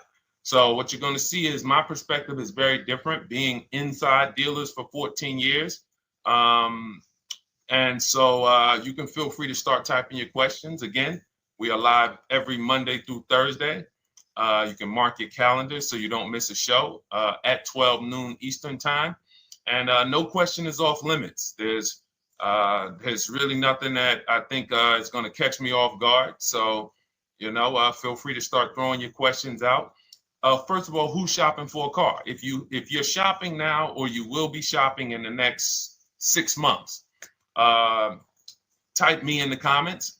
Who's shopping or will be shopping in the next 6 months? Because what you're going to see is you don't want to wait. A big part of what I teach is making sure you're positioned to get great deals, which is not waiting until it's an emergency. Now, sometimes you have an emergency, your car is totaled, your car was stolen, you have less than 30 days with your rental car and you have to get a car. That's different. But we don't want to go into a $30,000, $50,000, $100,000 transaction waiting to the last minute. So who's shopping for a car? Let us know in the chat. Let me know. Hey, yours truly. Great to see you. Great to see you on YouTube. We are live on 4 platforms: YouTube, Instagram, Facebook, and TikTok. So I have my man Dolan, the best moderator in the world, bringing your questions in. So no matter what platform you're on, you can start typing your questions. Now, this whole stream is going to be sponsored by my new digital book. It's called Cars from Home. 7 steps to saving time, money, and avoiding dealerships. It's already 5-star rated. If you look on goodreads.com, thank you to everyone who has reviewed the book. You've sent me your stories. You sent me your testimonials. You sent me your deals. Continue to do that. I love getting those emails. It makes a big difference. People like Marie, she got 13,000 off using the book, using the steps. It's a simple do-it-yourself blueprint to really, really maximizing all the money in your car deals. And you can get a copy for the next 2 hours for 75% off. It's normally $97, but as part of our book launch special, you got your copy for 75% off, $24. So you can go to my TikTok bio, Instagram bio, the YouTube comments, or the Facebook comments. We have a link for you, and you can grab your book. You won't leave the stream. And you can come on back. Feel free to ask as many questions as your heart desires. All right. Good to see you, Nikki. Happy Monday. Great to see you. All right. So, okay, Dolan, let's start bringing in the first question. I want to check in on Instagram. And yours truly on YouTube asks, which fees can be negotiated on an offer for a used car? Great question. There's only 3 legitimate fees on every car when you're purchasing it pre-owned. Doc fee. Some people, you'll hear people say, "Oh, doc fees are made up fee." It's a legitimate fee. In fact, when you look on the purchase order, which is that long form after you get your car, you'll see it's oftentimes it's printed on there. So is it all profit for the dealership? Yes, it is, but it also is legitimate. Your DMV fees, plates, license, registration, and your taxes. So those are the legitimate fees. Now, what are not legitimate fees? Anything that's not those 3. The prep fee, the marketing fee, the service plan, internet fee. All of these things are absolutely made up. Absolutely made up. Now, what you're seeing now is you'll see, and this is why you never want to go into the dealership looking for a car that you didn't see online first. Online is where we create the competition. Once you're there, we've lost our leverage.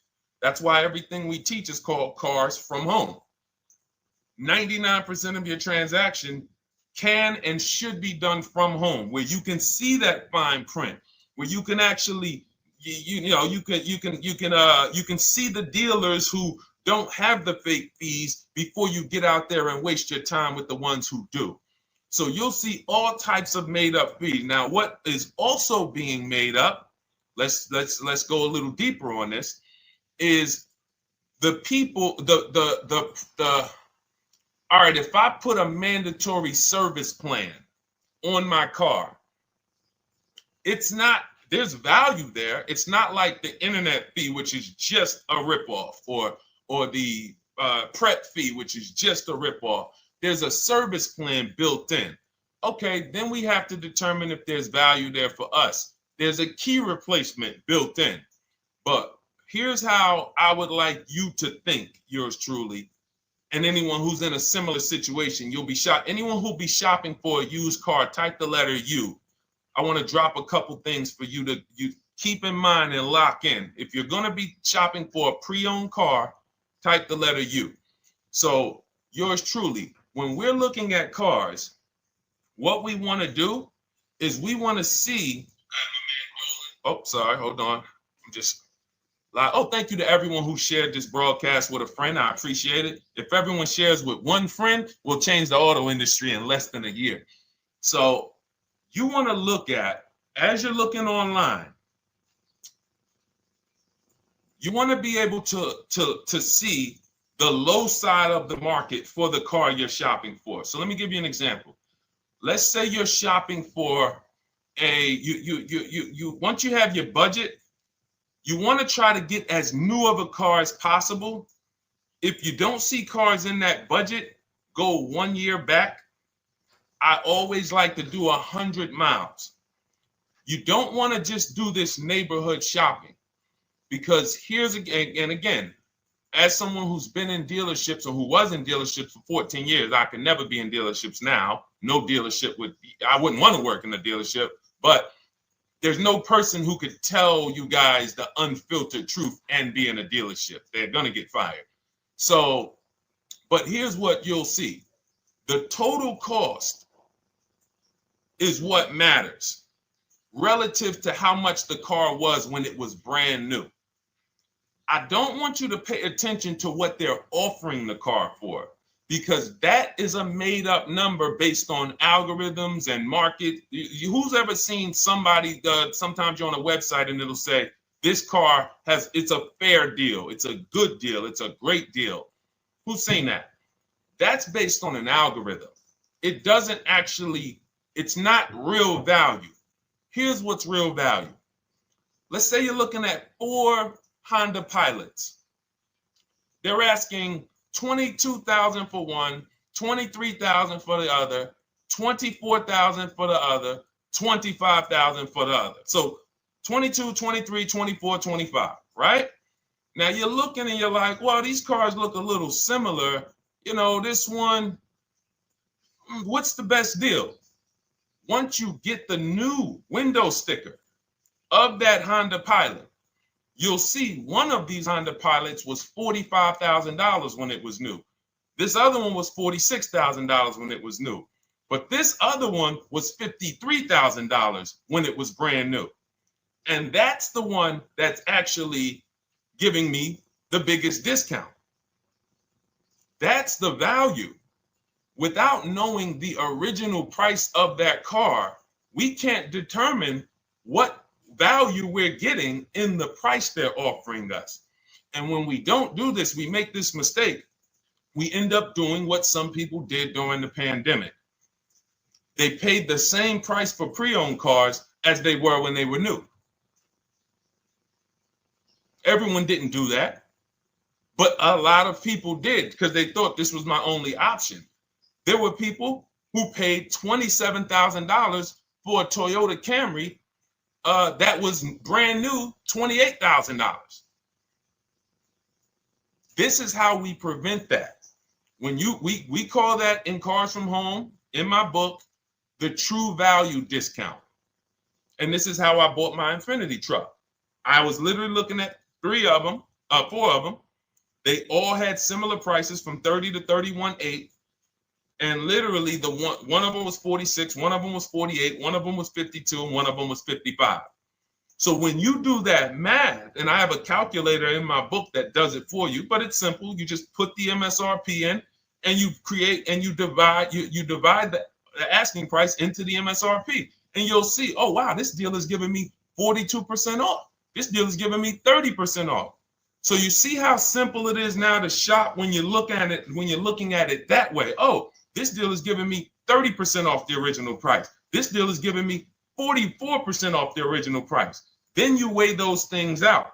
Now, how? I know what some of you are thinking, Deshone, how do we get the original window sticker? You get the original window sticker. Some brands have it on the Carfax. They have a deal with Carfax. And then sometimes you can Google Maroney label. You're looking for this. I'll show a picture of Maroney label. That's a window sticker. This is what you're looking for. Maroney label. And you can do window sticker, new window sticker. There is a service out there that gets them for $5. Again, I'm not affiliated with it, but here's what you should be looking at. That $5 is like my inspection on a home. I'm only doing this for my top 3 to 5 cars. Top 3 to 5. And once I get that, boom, now, if you're not doing this, there's no way you can get great deals on used cars. It is literally impossible because all you're doing is basing it off of smoke and mirrors. So I'm here to tear back, to reveal this whole industry is smoke and mirrors. It's all about psychology, and it's not about you winning. It's about dealers making you think you won. Hold up. Wait. Wings Buff on Instagram said the audio is not working. I smell sabotage towards you. Let me know if the audio is not coming through clear. Let me know, and we'll try to adjust it. I don't know. Yes, exactly, Amanda. It's called real value. Real value. We call it the true value discount. That's what it's called. So it's biggest discount from the original price. So when you're out looking for pre-owned cars, your only mission is to look at, you can ask the dealer sometimes, hey, you got the original price of the car? Again, you don't buy a new car without it. Thanks, Creole Queen. I appreciate it. She said on TikTok, we're fine on TikTok. I don't know why it may be coming through different on Instagram, but maybe log out, log back in, and let us know if it's something that is just coming through on Instagram. But you'll see the difference. Type $ if y'all understand that before we move on, because we got a lot more questions coming in. But without getting the new car price of the used car, it's impossible. We can make up a price. We can literally just make up a price. Oh, we're asking $32,000 for the car. How do you know that's a good price? But when you know, oh, that car was originally $61,000, they're asking $32,000 for it. Oh, I saw another one over here. They're asking $30,000, but the original price was $50,000. It's not a good, you get what I'm saying? Lower price, which is what most people flock to. Oh, this one over here is $1,000 less. But that $1,000 less is getting you $8,000 less vehicle. Okay? Type $. All right, yours truly said she's good. Did y'all get that? Y'all getting this? Let me know if y'all getting this. All right. Thanks, Sweet Now. All right. We are live. This is our Monday, May 12th show. We do these shows Monday through Thursday, 12 noon to about 1:30 p.m. Eastern time. So we'll also rebroadcast the replay throughout the day. So if you couldn't catch it live, definitely catch the replay and you'll be able to catch up on anything you missed. EJ, great to see you on Facebook. How do I buy a Tesla since they only are online and at one price? Great question. You don't negotiate with Teslas because they are actually one price. So when you look at a Tesla, you're actually looking at something none of the car dealers do, but they want to make you think they do it. One price, which means when you come into a Tesla in New Jersey, same price in California, same price in Florida, same price in North Dakota. Every other brand Every single car is individually owned and operated. Every car dealership. And, I remember like somebody came on the show and said, oh, Nissan is overpriced. I said, no, whatever Nissan dealer you went to was overpriced. There's another one probably 10 miles away. There's another one 15 miles away. There's probably 8 more of them within 25 or 30 miles. When they can make you think, oh, we're all the same, they got you. Big mistake. Very expensive mistake. Thinking every dealer is the same. They're all different. Even the ones that are owned by the same people, most times are still in some competition with each other.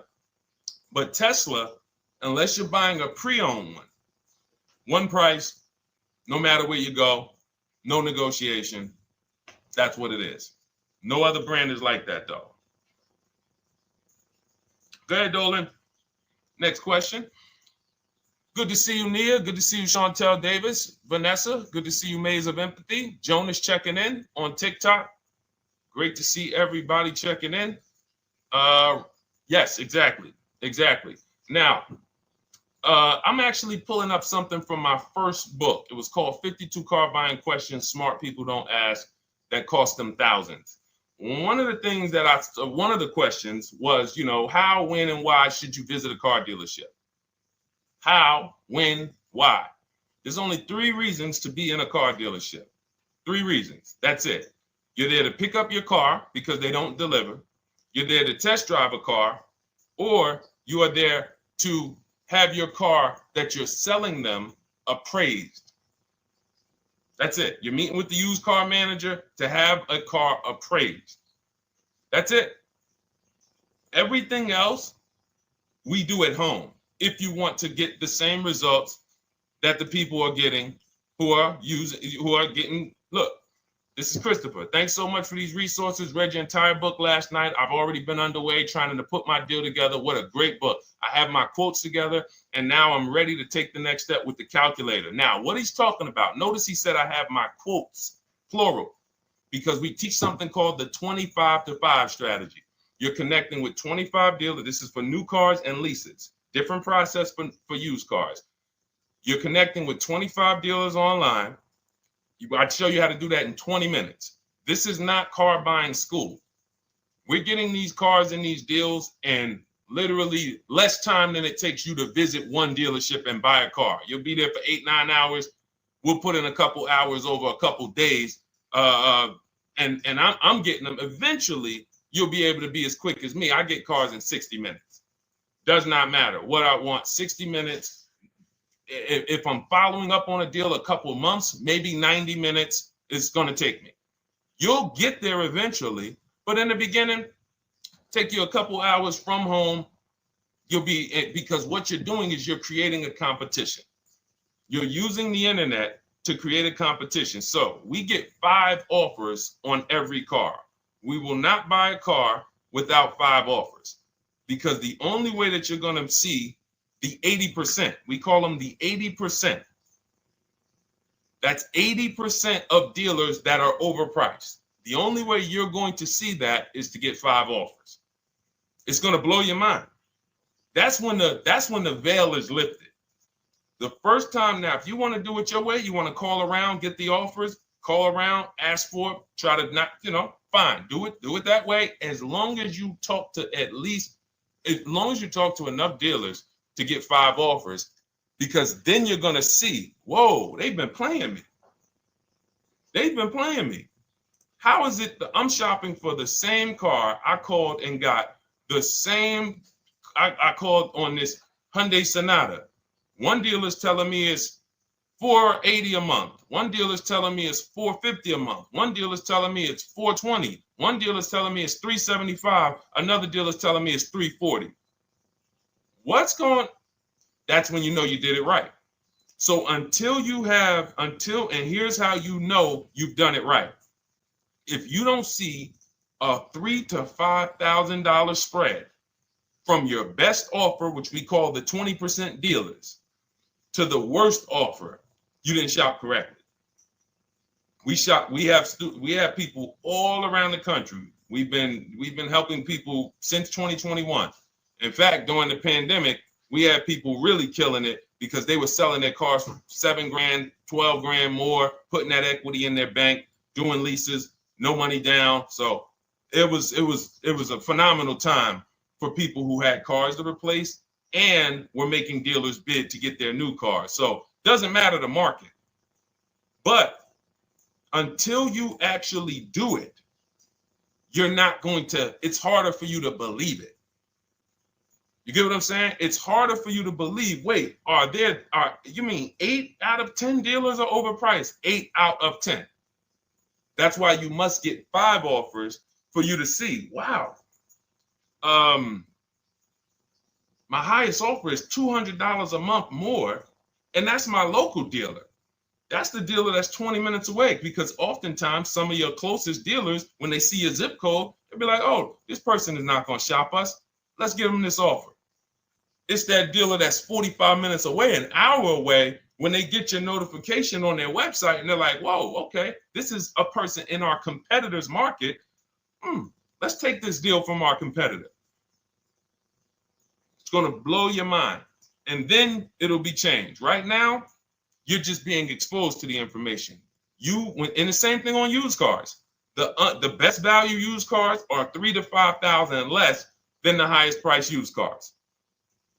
It's just what it is, because 80% of dealers are going to, even when they say it's their best deal. Who's had a dealer say that to them? That's our best deal. That's the best deal we can do. Listen, that's the best deal we can do. Who's had that? Raise your hand. Who's in their car buying purchase, in their shopping, has heard a dealer at any time say, hey, that's it. That's the best deal we got, right? They're not lying. They're just not going to do, they'd rather you leave and they'll sell the car to someone else. Because they're like, we're not going lower than this. But here's the thing, their competition will. That's their best offer. It's not their competition's best offer. So it's very important to understand that. Okay? All right, let's go, Dolan. Let's keep it going. Next question. Oh, good day. I'm glad you got the book, EJ. Use it. Win. Send me your success stories. Continue to just follow it step by step. Ask yourself, what step am I on? It's like a checklist. Boom, that step's done. Go to the next one. Boom, check. Go to the next one. Hey, I'm looking for a car right now. I have 7 to 10 grand. Which way should I go? Well, I mean, if that's your budget, you probably can look for, and this is not what I teach, but I do have we call this a smart car. It's not that type of smart car. The little one stands for saving money at the right time. And if I got 7 to 10, what I'm looking for, I'm on Facebook. I'm looking for something. See, and this depends on what you need. See, needs, you pay for 5 things in a car. You pay for 5 things. Remember this. Size. So anyone who's like, oh man, I need to save money. Here's what and let me actually tell you why I want you to know this. When I was in Mercedes-Benz, right? We had people come in. I remember a woman came in. She's like, okay, I got kids. I need the one with the 3 rows. All right. So she needed the one with the 3 rows. We go through it. We pick it out. Once we get her a price on it, it's way outside of her budget. Now, here's what she says. Oh, what about the one, the 2-row one? Now, my question to her, because I'm an advisor, even when I was a car salesperson, I was still, and my brand was Mr. Mercedes. So the people who are in New Jersey, I created the Mr. Mercedes brand. And I said, didn't you tell me you had kids and you needed the 3rd row? She said, oh, yeah. So I said, why are we even discussing a 2-row vehicle then? She's like, yeah, no, you're right. I'm like, this is just not the vehicle for you. And that's okay. But the worst thing you can do is to go smaller than you need on a vehicle, because now you're not gonna like the vehicle in literally the vehicle's not functional for you. So size is very important. That's why I created something called the smart sacrifices. When the budget starts to get tight, You have to know, what can I take out? So size, amenities. Amenities is, do I need the leather? Do I need the navigation? Do I need the sunroof? Do I need the big sunroof? Do I need the wheels, the fancy wheels? These are amenities. You got power. You pay for power. Do I need the engine? Do I need the bigger engine? Can I go with the standard engine? And then here's where the money starts to really go high. Class. So you look at Chevrolet, Honda, Toyota. Okay, that's class. You go to the next class, you're looking at, let's go Infiniti, Acura, Lincoln, Genesis. These are the next class, which means you can have a vehicle, same size, same amenities. It's 10,000, 15,000 more, different class. Then we go, and of course you have Mercedes, BMW, Jaguars, somewhere in between, Lexus. These are going up in class. So, and then the last thing you pay for, which is really expensive, is exclusivity. So when you have a vehicle, oh, no one else has this vehicle, you're going to pay for that. You can have a super small vehicle. It doesn't have a lot of features, but no one has it. It's a ton of money. So as you're looking at your car with a $7,000 to $10,000 budget, you got to ask yourself, what can I take out? And I say, don't let it be size. Go with the smallest vehicle that will suit your needs, and then get the lowest number of amenities that'll suit your needs, the lowest amount of power, and then you look for the most recent vehicle. And I would look for something. Let's just say, for example, someone's looking at a Mazda 3. It's a $25,000 vehicle, brand new. I don't need the leather. I don't need the fancy stuff. I don't need a big bunch of power. I could probably find one for 10 grand that's not too old, maybe about 5-6 years old, if I'm looking correctly. But you have to know what you can live without, because if you go and do what most people do, most people are not going to listen to what I'm saying. They're going to go out and they're going to buy a big SUV with leather and all the features, and then they're going to get a 9-year-old one with no warranty because there's just no discipline there. See, the things I'm talking about, the disciplined people, the people who are financially astute, who's like, Deshone, I never knew that car buying was this serious. How, like, I'm overspending by $5 grand every car, a minimum. There's no way that you're not. So these things weren't taught to you. None of us were taught how to buy a car. We were literally indoctrinated into, this is how you get cars, ladies and gentlemen. And who indoctrinated us into that? The auto industry. The auto industry. No one told us, oh, create competition, shop for cars like you shop for other things online. There is an internet, no one taught us that.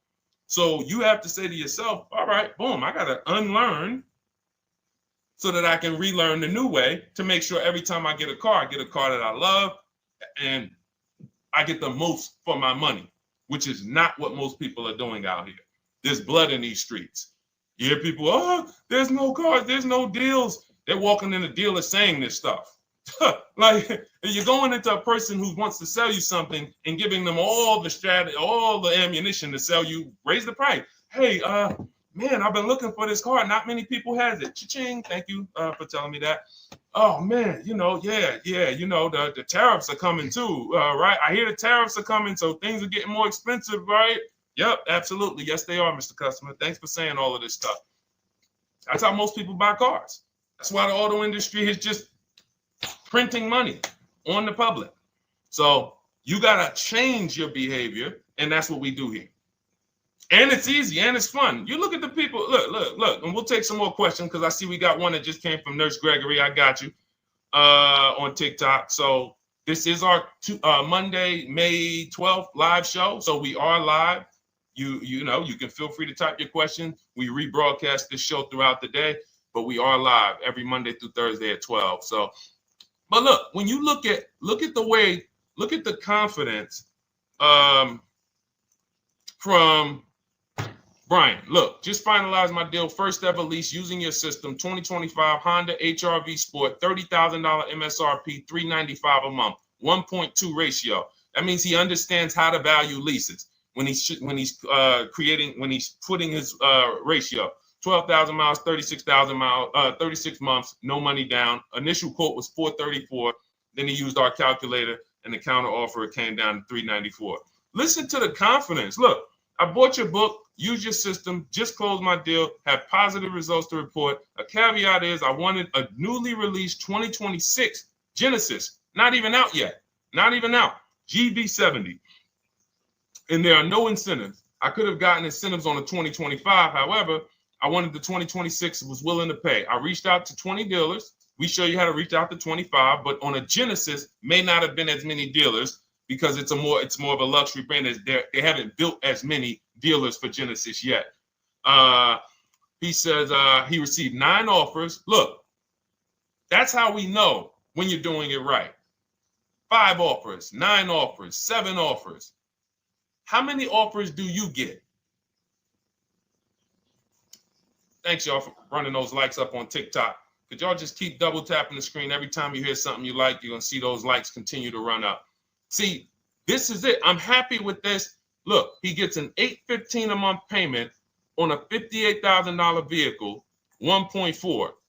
Now, again, 1.4 is incredible value when you add up those payments relative to the MSRP and taxes. Our goal with leases is to be under 1.5%. Now, I know for a fact he could have gotten about 1.2 on a 2025 Genesis because I just saw a person who's using our system get that. Phenomenal deal. But he wanted that 2026. So he gets his bids. And again, until you see the other offers that are 150, if every single time you get a car, you're not seeing $3,000 to $5,000 minimum from the car you get to the other offers that were offered to you, then you weren't shopping correctly. And again, if you want to do it yourself, you want to call around to get quotes, feel free to do that. We do this all online without talking. Who doesn't like to talk to dealers? Type me in the chat. You don't like to talk to dealers. So the people who are using our stuff, they're not going in trying to remember, oh, I'm in the dealership now. Let me say, what did Deshone tell me to say? All right. Oh, man, I'm not supposed to tell them about my trade-in. That's old 2005 stuff that car dealers been on. We've been knew about that stuff, that you were holding your trade-in till the end. That's why we're going to ask you questions that you're not really ready for. Hey, Paul. Hey, good to see you, Paul. Thanks for jumping in, coming in today. The car you drove up in, whose car is that? That's what you've been driving for a couple of years? Yeah, okay, yeah, that's yours. Okay, perfect. So we are already trained to ask you questions that we're going to get the information.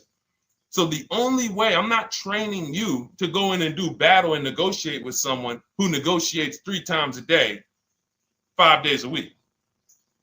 When you step back, start making dealers negotiate with themselves. That's what bidding is. You're going to see, whoa, it's easier to save money from home than it ever was going into a dealership. All right. Good to see you, Jamel, on YouTube checking in. Good to see you, Paul, on Facebook checking in. We are live on Facebook, Instagram, YouTube, and TikTok. And for those who, hold on, let me see. Do I got any sharers? Who shared the broadcast? Raise your hand so far. Raise your hand so far if you shared the broadcast with a friend or if you hit the share button. Nurse Gregory? All right, Nurse Gregory, send me a DM. You got a free copy of my book. Let's see. That's it. I don't think we have any. No, if you share now, it's too late. So I wanted, let me see. Because Nurse Gregory, you have been on the show for a little minute. See, I do that stuff every now and then. I do that stuff every now and then. That's why when I ask you guys, like, to help me get this message out so we can help more people, you never know when I'm going to just say, you know what? You got a free copy of the book. So, I ask you guys to continue to share this broadcast so that we can help more people. Like, this is not about, because follow me. until most of the country is actually shopping from home, it makes our job shopping from home a little bit harder, because literally dealers know on a weekend, they come to us on Friday, hey, how many appointments we got? We got 200. 200 over the weekend. So they expect you guys to walk in. So until that goes from 200 to 100, and they're like, whoa, what's going on here? Whoa, people are not really walking in anymore. We're getting half the appointments. Oh, wait, what's going on? We only have 50 appointments. Memorial Day weekend, we got 100. We're normally at 300 appointments over a Memorial Day weekend. So until we start doing this collectively, it's hurting. It makes all of our jobs a little bit harder. So that's why I appreciate the people who share the broadcast. Yep, send me a DM. Okay, so let's go. We got more questions coming in, so pull them up, Dolan. Let's go. And this whole stream is sponsored by my new digital book. It's called Cars from Home: 7 Steps to Saving Time, Money, and Avoiding Dealerships. It's already 5-star rated. And, I'm reading a couple of the testimonials. Thank you to the people on Goodreads who reviewed that book. Thank you so much. And it's normally $97, but as part of our welcome offer, you can get yours for $24. That's 75% off. You can go to my TikTok bio. It's only for 2 hours. So once that 2-hour timer goes to zero, price does go back up to $97. So head to my TikTok bio, the Instagram bio, YouTube comments, or the Facebook comments. Grab yours for $24. Save you 75%, and just use it. It's a step-by-step blueprint checklist to dominating the car market. Okay? And someone remind me to talk about the 3 pillars of great car deals before I end the show. Please, the 3 pillars of great car deals. We got about another 45 minutes, but remind me before we end the show. If you don't operate with the 3 pillars, there's no way you can get a great car deal. And I know this sounds like bad news, but I can't get you the good news. I'm like a financial doctor. And we have financial cancer when it comes to cars. So it's not a pleasant thing, but we can get you to the other side. You're losing a ton of money. You're losing equity. You don't even know you can sell cars without the title that you haven't paid off yet. You don't know you can sell leases. All of this stuff is costing you thousands and thousands of dollars. But we can get you to the other side. Third, so nowadays, it's always better to just buy new, especially if you plan on keeping the car long term. No, absolutely not. If I'm keeping the car long term, there's something. So step 1 in our book is called the 8-year rule. It's the 8-year rule. Who's always wanted to know what's better, buying or leasing? Type me if you've always been like, Deshone, I hear about buying, I hear about leasing. When is it better? When is it better to buy? When is it better to lease? Who's had that question? We have an anchor called the 8-year rule, which answers the question. The next car you're buying, how many years are you planning to keep it? Type it in the chat. We had a bunch of people that said they'll be shopping. The next car you're going to be purchasing, how many years do you plan to keep it? Okay, Nurse Gregory, I see 5. Okay, let's get some more answers.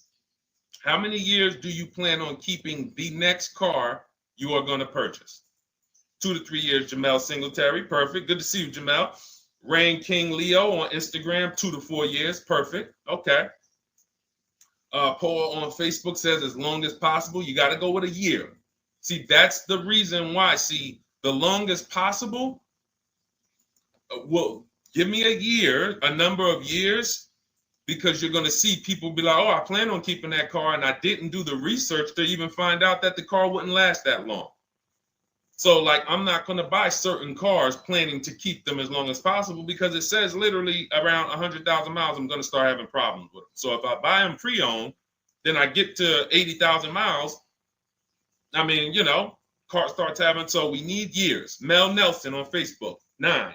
Paul, I see you, 10. Okay, Danielle Rosario on YouTube, 5 at least. So check this out. Roashu, I'm sorry, I probably butchered your name, on Instagram, 6. All right, DJ Ant Nice on TikTok, 6. Okay, 8-year rule says If your answer to that question was 8 years or longer, you should be shopping for a purchase, new or pre-owned, depending on your budget. Now, if your answer was less than 8, then you should be shopping for a lease. Both of these things come with caveats. Below market. Not these lease deals you see on commercials. Those are not lease deals. I don't even call them deals. None of those prices, as you guys see me share the leases that my students get all around the country and the people who read my book, you're going to be like, wait a minute. Those don't sound anything like the prices I see on the commercials. They're not.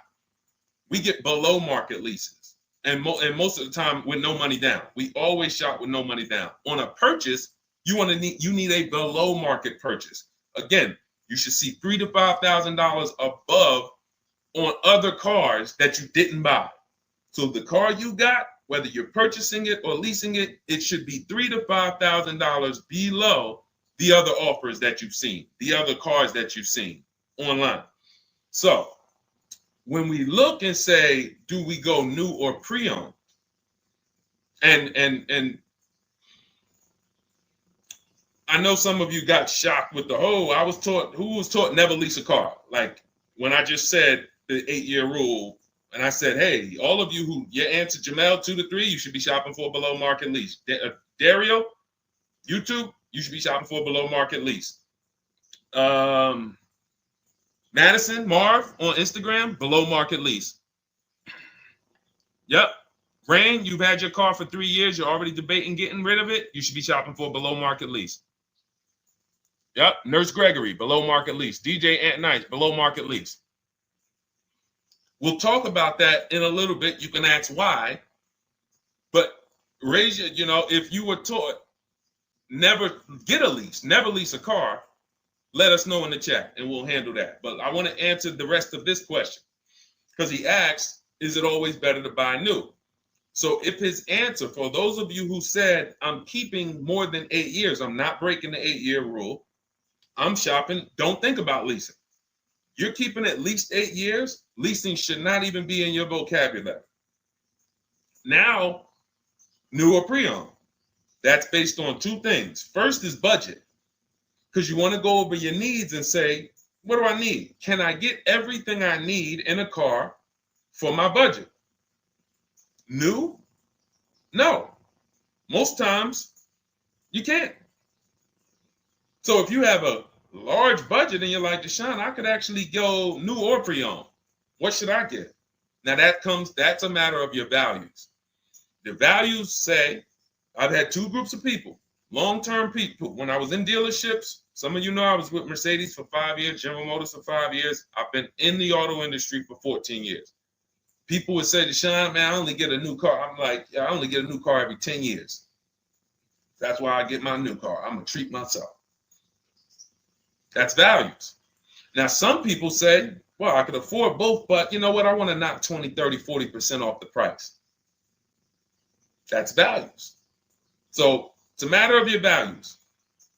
If you can afford both. But no, there's no one-size-fits-all formula. That's what got you guys in trouble. That's where you get in trouble at. Listening to people online that say, all of you should do this.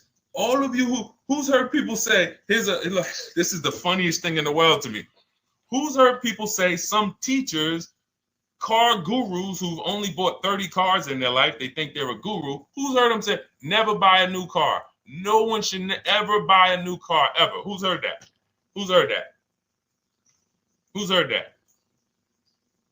I'm going to tell y'all how funny this is and how bad this advice is.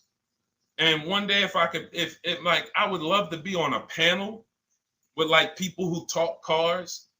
All I need is 10 minutes. We're gonna rip them from leasing down to everything. So everyone should buy a used car, right? Oh, wait, I don't want to talk about your dad though. Miss you dad. She said I heard it from my dad. All right, but your dad probably is not saying everyone should buy used cars. There are people who say, all right, Paul, you've heard it. All right, Rain King Leo, you've heard it. So let me ask you a question. If we ask some of these people who swear, hey, none of you should ever buy, and they talk to millions of people, and they preach this, no one should ever buy a used car. So here's the question. how do the cars become used? If no one should buy a pre-owned car, if no one should buy a new car, rather, how do the cars become used? So let's just say you could snap your fingers. So if you had it your way, no one would buy a used car. No one would ever buy a used car, ever. So you snap your fingers, that would be your wish, right? Yes, exactly. So how do the cars become used then? So if something that you're suggesting could not get 100% market penetration, it's not a good idea. It's not realistic. There are people who should be leasing new cars below market. When you lease a car, you get a brand new car that year, 2025, all the latest and greatest. You're the first driver, unless you get a demo, which has maybe, it's a couple months old, within a couple thousand miles. But other than that, it's a new car. That's what you're leasing. Got to get multiple offers or they're going to overcharge you. You'll go in, you try to go in and, hey, work me up a lease deal. You'll be like, whoa, this doesn't sound like what Deshone said those leases. But that's got to say, because we don't go into dealerships to get lease prices. We stay at home and get multiple prices from home. You're walking into an 80% dealer. But yes, that's the difference. So the 8-year rule is to be your anchor for when I should actually be buying or leasing. And then once you go and say, I'm buying because I'm keeping 8 years, then you let your budget dictate whether you're going to shop new or used. And then you if you could afford both, it's a matter of your values. You want to treat yourself to a new car because you can afford it, make sure you get a below market deal, multiple offers, or do I want to get a pre-owned car so I can knock 20, 30, 40% off the price? Okay. All of this is in my digital book, Cars from Home, 7 Steps to Saving Time, Money, and Avoiding Dealerships. You can get your copy for 75% off for the next 2 hours. That's our welcome offer. And you'll have everything I teach about how to get below market leases, below market purchases, below market bank bidding wars. We created something called the bank bidding war. For those of you who are going to need a loan, where do you get your loan from? Some of you say the dealer. Some of you say, oh, I get it from my credit union. Some of you say, oh, I get it from my bank. This needs to be a bid, because whenever you're doing it like that, you don't know. How do you know for sure that that was the best interest rate you could have got? 2 points on a loan could be $2,000. 2 points. So if somebody said, oh, I'm paying 6.9, but you could have got 4.9, literally thousands of dollars. So, and again, that goes into the 3 pillars of great car deals. We haven't discussed that yet. We'll do that before the end of the show. All right, let's go. More. Oh, by the way, for those of you who I didn't finish the sentence, you want your copy at 75% off instead of the $97, which is the normal price. You get it for $24. Head to my TikTok bio. There's a link there. Click it, and then head to my Instagram bio. There's a link there, and then we have a comment in the Facebook and YouTube comments for you to grab your copy for 75% off. Once it's 2 hours expires, goes back up to $97, and it's still worth every penny, because as you can see, Marie used it and she saved $13,000. So what's her return on the investment of $24? Just wanted to reach out, say thank you. Using your guide, which is the book, I saved over $13,000 off MSRP, got my payment to be hundreds lower per month and maintenance included, no money down. Just wanted to say thank you. Keep sending me these emails, y'all. I love bringing these emails onto the show. Like, our world, that what we do with these cars it's a whole different world. Like, that's a great show, but it's also our life. Like, different, it's a different world. We operate in a different world. I got a lot of books on my shelf here.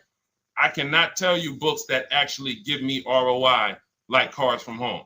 Like, she bought a $24 book. Even she might have got it for $97. And she saved $13,000 on one transaction. What about her? What about her significant other, if she has one? What about her children? What about her family and her household? What about when her mom or dad needs a car? It's endless ROI for one investment. Okay? So shout out to everybody that got their copy. Please keep sending me your emails. I love getting them. Let's go, Dolan. Next question. Awesome, DJ and Nice. You're gonna love it. Like, let me just say this one thing. Keep Dario's Dario from YouTube, keep his question up. But I want to say this to you, DJ and Nice. My niece, she's 20. Some of you heard me talk about her on earlier streams. She told me, listen, Uncle, when she asked me, what should I do? I said, I knew she's not keeping the car 8 years. I asked her because there are some young people who just are not into cars. Like they will literally drive one car long term, but typically in your 20s, things are changing, jobs are changing, families changing. Your needs for the car may change. So I'm like, listen, 8-year rules. You should be shopping for a lease. You're going to save way more money. Most people go out there and they'll tell you go buy a used car, and they'll put you in a used car for $300, $400, $15,000 is only, that's $300 a month. They'll go and put you in a, $400 payment, $20,000 used car, $18,000 used car. You barely got a warranty. Maybe you got no warranty. So in a year, 2 years, you better have a tow truck on speed dial, just so, you never know. You get what I'm saying? Not saying it's a bad car. Used cars, 5-year-old, 6-year-old, no warranty. You better have roadside assistance. So I said, let's do this. Pick a new car, go drive one, pick one under $30,000.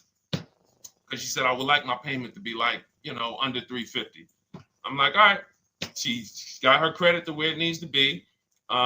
This is why we should have our young people with their first credit card early, or as a what's the term? It's slipping my mind. When we add our young our people to our account as parents, authorized user. And so she goes out. She drives the Hyundai Sonata. I said, okay, perfect. She said, I like the car. We get her offers. We started getting offers for her Thursday. By Saturday morning, her best offer was $338. We sent out counter offers because I have a counter offer calculator in my book. So when we get the offers, this stuff takes you minutes. Again, I'm not inviting anyone to college to be a car salesman. I'm inviting you to a system that will help you get cars in 90 minutes. So we get her offers. We send out the counter offer. We're probably going to land somewhere around because she only needs 10,000 miles. She's probably going to be about $295. Brand new car, 2025, $26,000 car. And so compare that. You get what I'm saying? So when you say DJ, and that was my experience. When I worked for General Motors, I went and leased my Pontiac. My boss is the one who showed me how to do it. I didn't even understand leasing. I was 22. He said, listen, even though I was selling leases, I was just a number. Most car salesmen are this. Y'all, this sound familiar? All right. That's what you want, sir? You like the car? Is this the color? Okay. Let me go get the numbers from my manager. You get what I'm saying? They don't understand the numbers. And that's how I was at 22. I didn't understand the numbers until I got hired at Ray Katina. And Ray Katina, all his salespeople are finance managers too. So that's where I learned the numbers. But before that, I didn't know how this thing worked. But anyway, I'm leasing my first car, $256 a month, Pontiac G6. Brand new car. My other friends out here, they driving other cars, $400, $500 payments. Used cars. So you're going to love it. Like the money is it stays in your bank account, which is our goal. All right. Dario, let's get to you, my man. I'm about to finance my first car at 23 years old with a 769 credit score. Wow. I guess I should have read that question before I just went off on that whole story about my niece and everything. Let's look at Dario's answer to the 8-year rule. Dario, did you answer the question? Dario, how many years are you going to keep this? 5 at least. This is the part.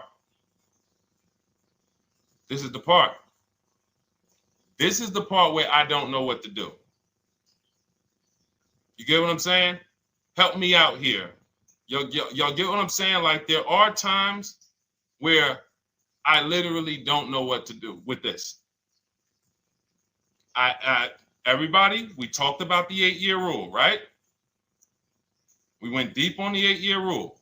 I asked everybody I said, how many years are you keeping your next car?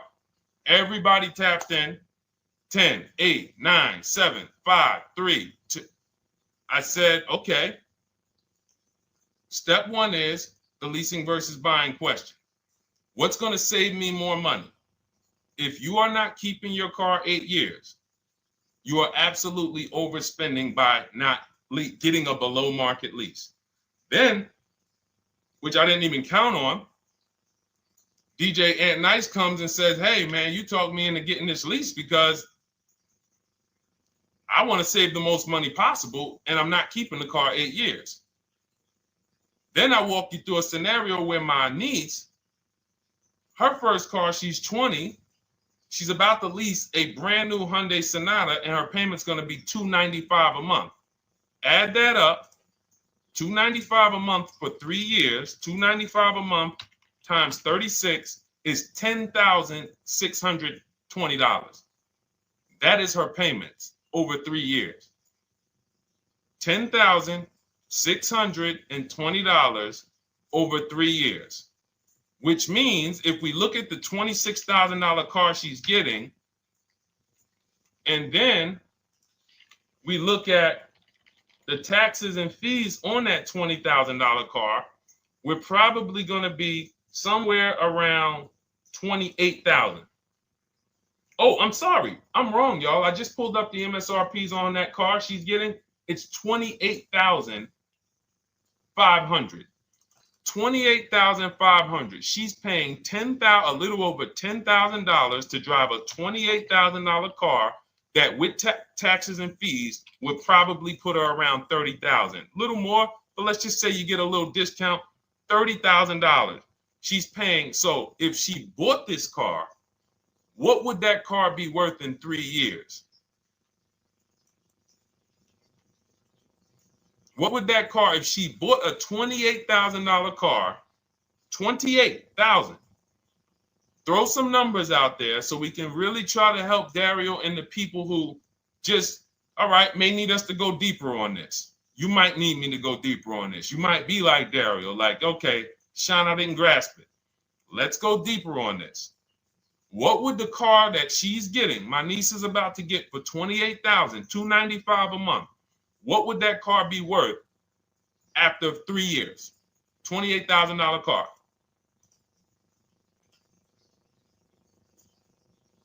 KJ Wonder, it's in the bio. Just click that link in the bio and you'll see a link that says $24 welcome special. Go grab it and come on back to the stream.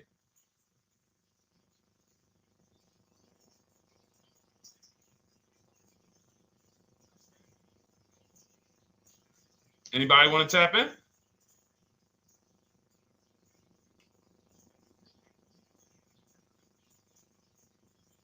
Thank you, DJ and Nice. I don't think that's right. So a $28,000 car after 3 years is worth 23?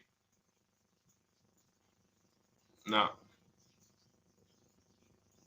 That's not after 3 years. That's probably like 1 year. After 1 year, it'll probably be worth 23. 15K depending on the brand. Paul, I think you're gonna lose more than. I don't know one car that sometimes like I don't know one car that depreciates $8,000 in 3 years. So I'm a conservative person when it comes to my numbers. That car is like, let's be real here.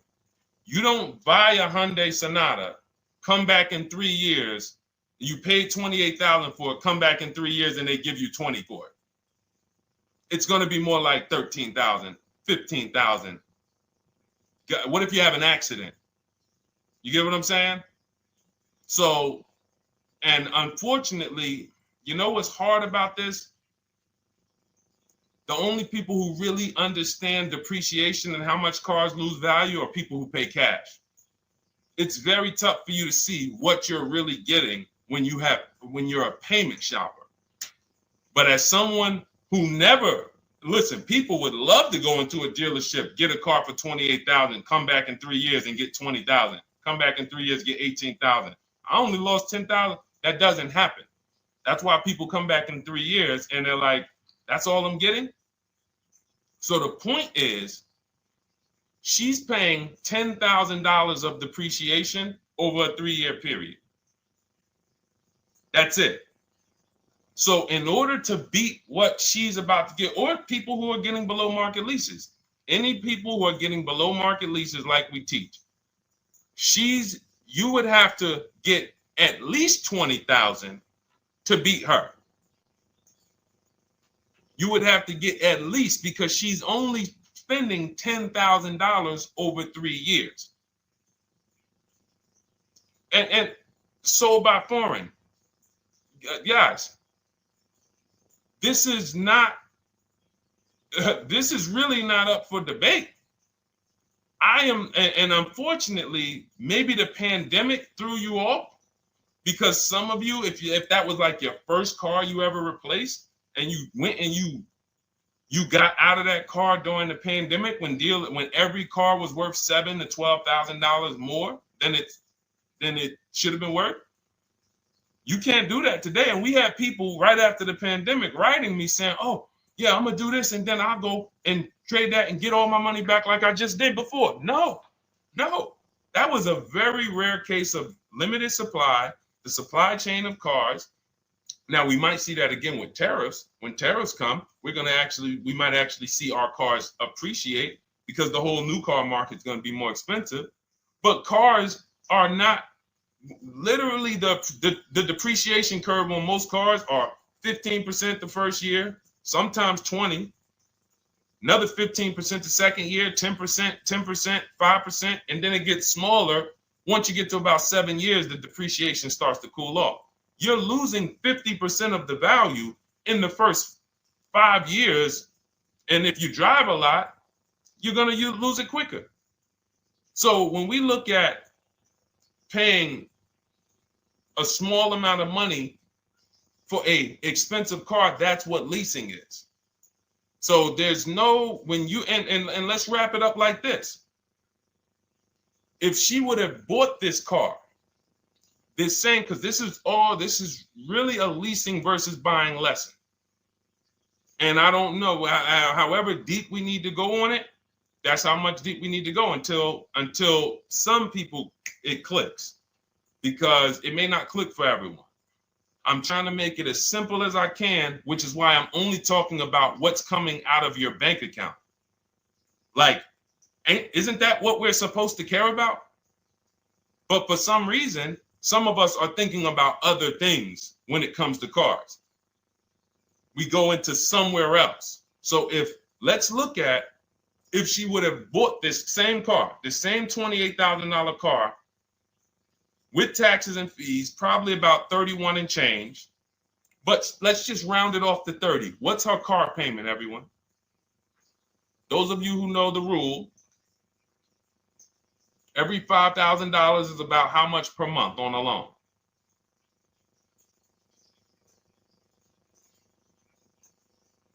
Every $5,000 is about how much on a loan?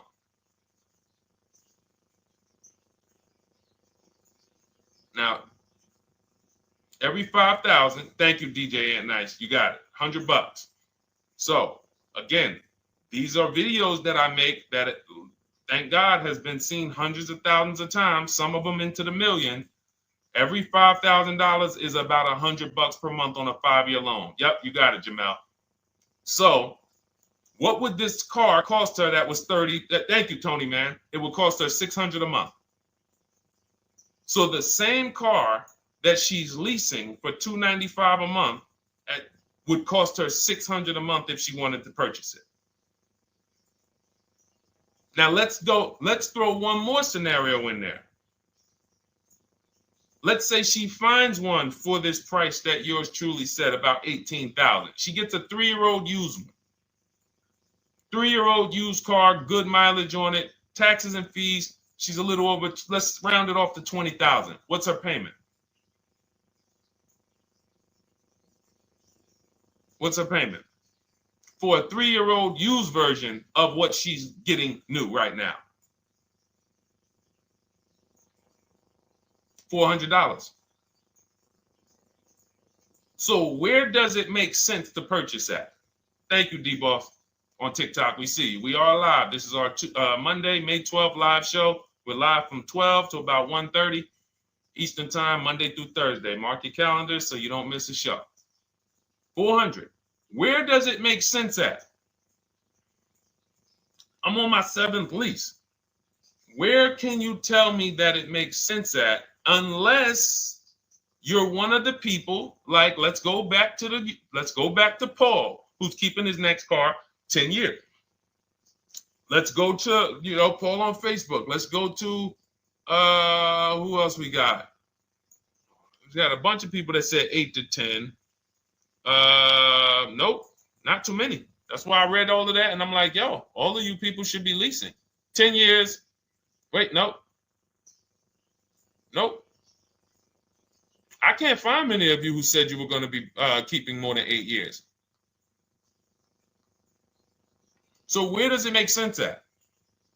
That's 3 scenarios where we took the same exact car that she's about to get for $295 a month, brand new 2025. We said, okay, if she got the same deal on that new car, she'd be paying $600 a month for 5 years.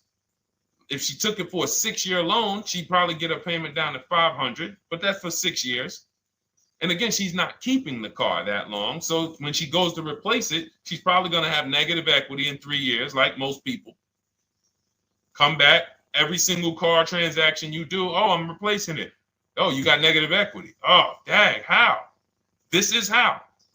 And then we took another scenario of her buying a pre-owned one, and her payment on a 3-year-old one with 1 year left of warranty is higher than her payment on the new one. Where does it make sense? Thank you, Tony, man. It doesn't. It doesn't. Listen, depends on the interest rate and the length of the loan. We always, this is an average interest rate. So it's not going to be, your interest rate isn't moving you from from every $5,000 on a loan being $100 a month to every $5,000 on a loan being, $50 a month. No, it's not the way it works. Good interest rate, maybe every $5,000 is $90, 85 tops. It's not 50, to the point where, and this is how people get in trouble. That's why our people don't get in trouble, because they don't go in looking at a $20,000 or $30,000 car saying, oh man, I'm gonna get that to $400 a month with no money down. Yeah, you'll get it $400 a month with no money down. Your loan's gonna be 96 months. So when we have these boundaries, this is how we move. We're not even talking about the bidding process. We're talking about the bidding process is how we get the dealers to give us the best prices. Right now, what we're talking about is structuring our deals. Because if you go out and you get a great deal on a purchase, but you should have leased, you got a bad deal. You got a bad deal. If you go out and you get a great deal on a purchase, let's just say she gets $5,000 off this car. So instead of 30, she purchased it, she got them to knock off $5,000. Her payment still, instead of $30,000, it's $25,500 a month. Thank you, Just Enjoy, appreciate it. It's fine. So a great deal on a purchase, when you are not keeping the car 8 years, is a bad deal, because it cannot compare to if you had gotten a below market lease. It just doesn't compare. That's why I'm showing you these numbers. I'm a math person. I was in calculus as a junior. I love math. And my goal is to try to make the math simple by just showing y'all, hey, here's 3 scenarios: new car, used car, lease. Here are the numbers: $600 a month, $400 a month for the used car, $295 a month for the lease. But we say we want to save money. We say, oh man, things are getting more expensive. Money's important. But we're still letting old mindsets make us do things that don't serve us, because we were taught that, even though it makes no financial sense. So the hardest thing that I have to do is get you to unlearn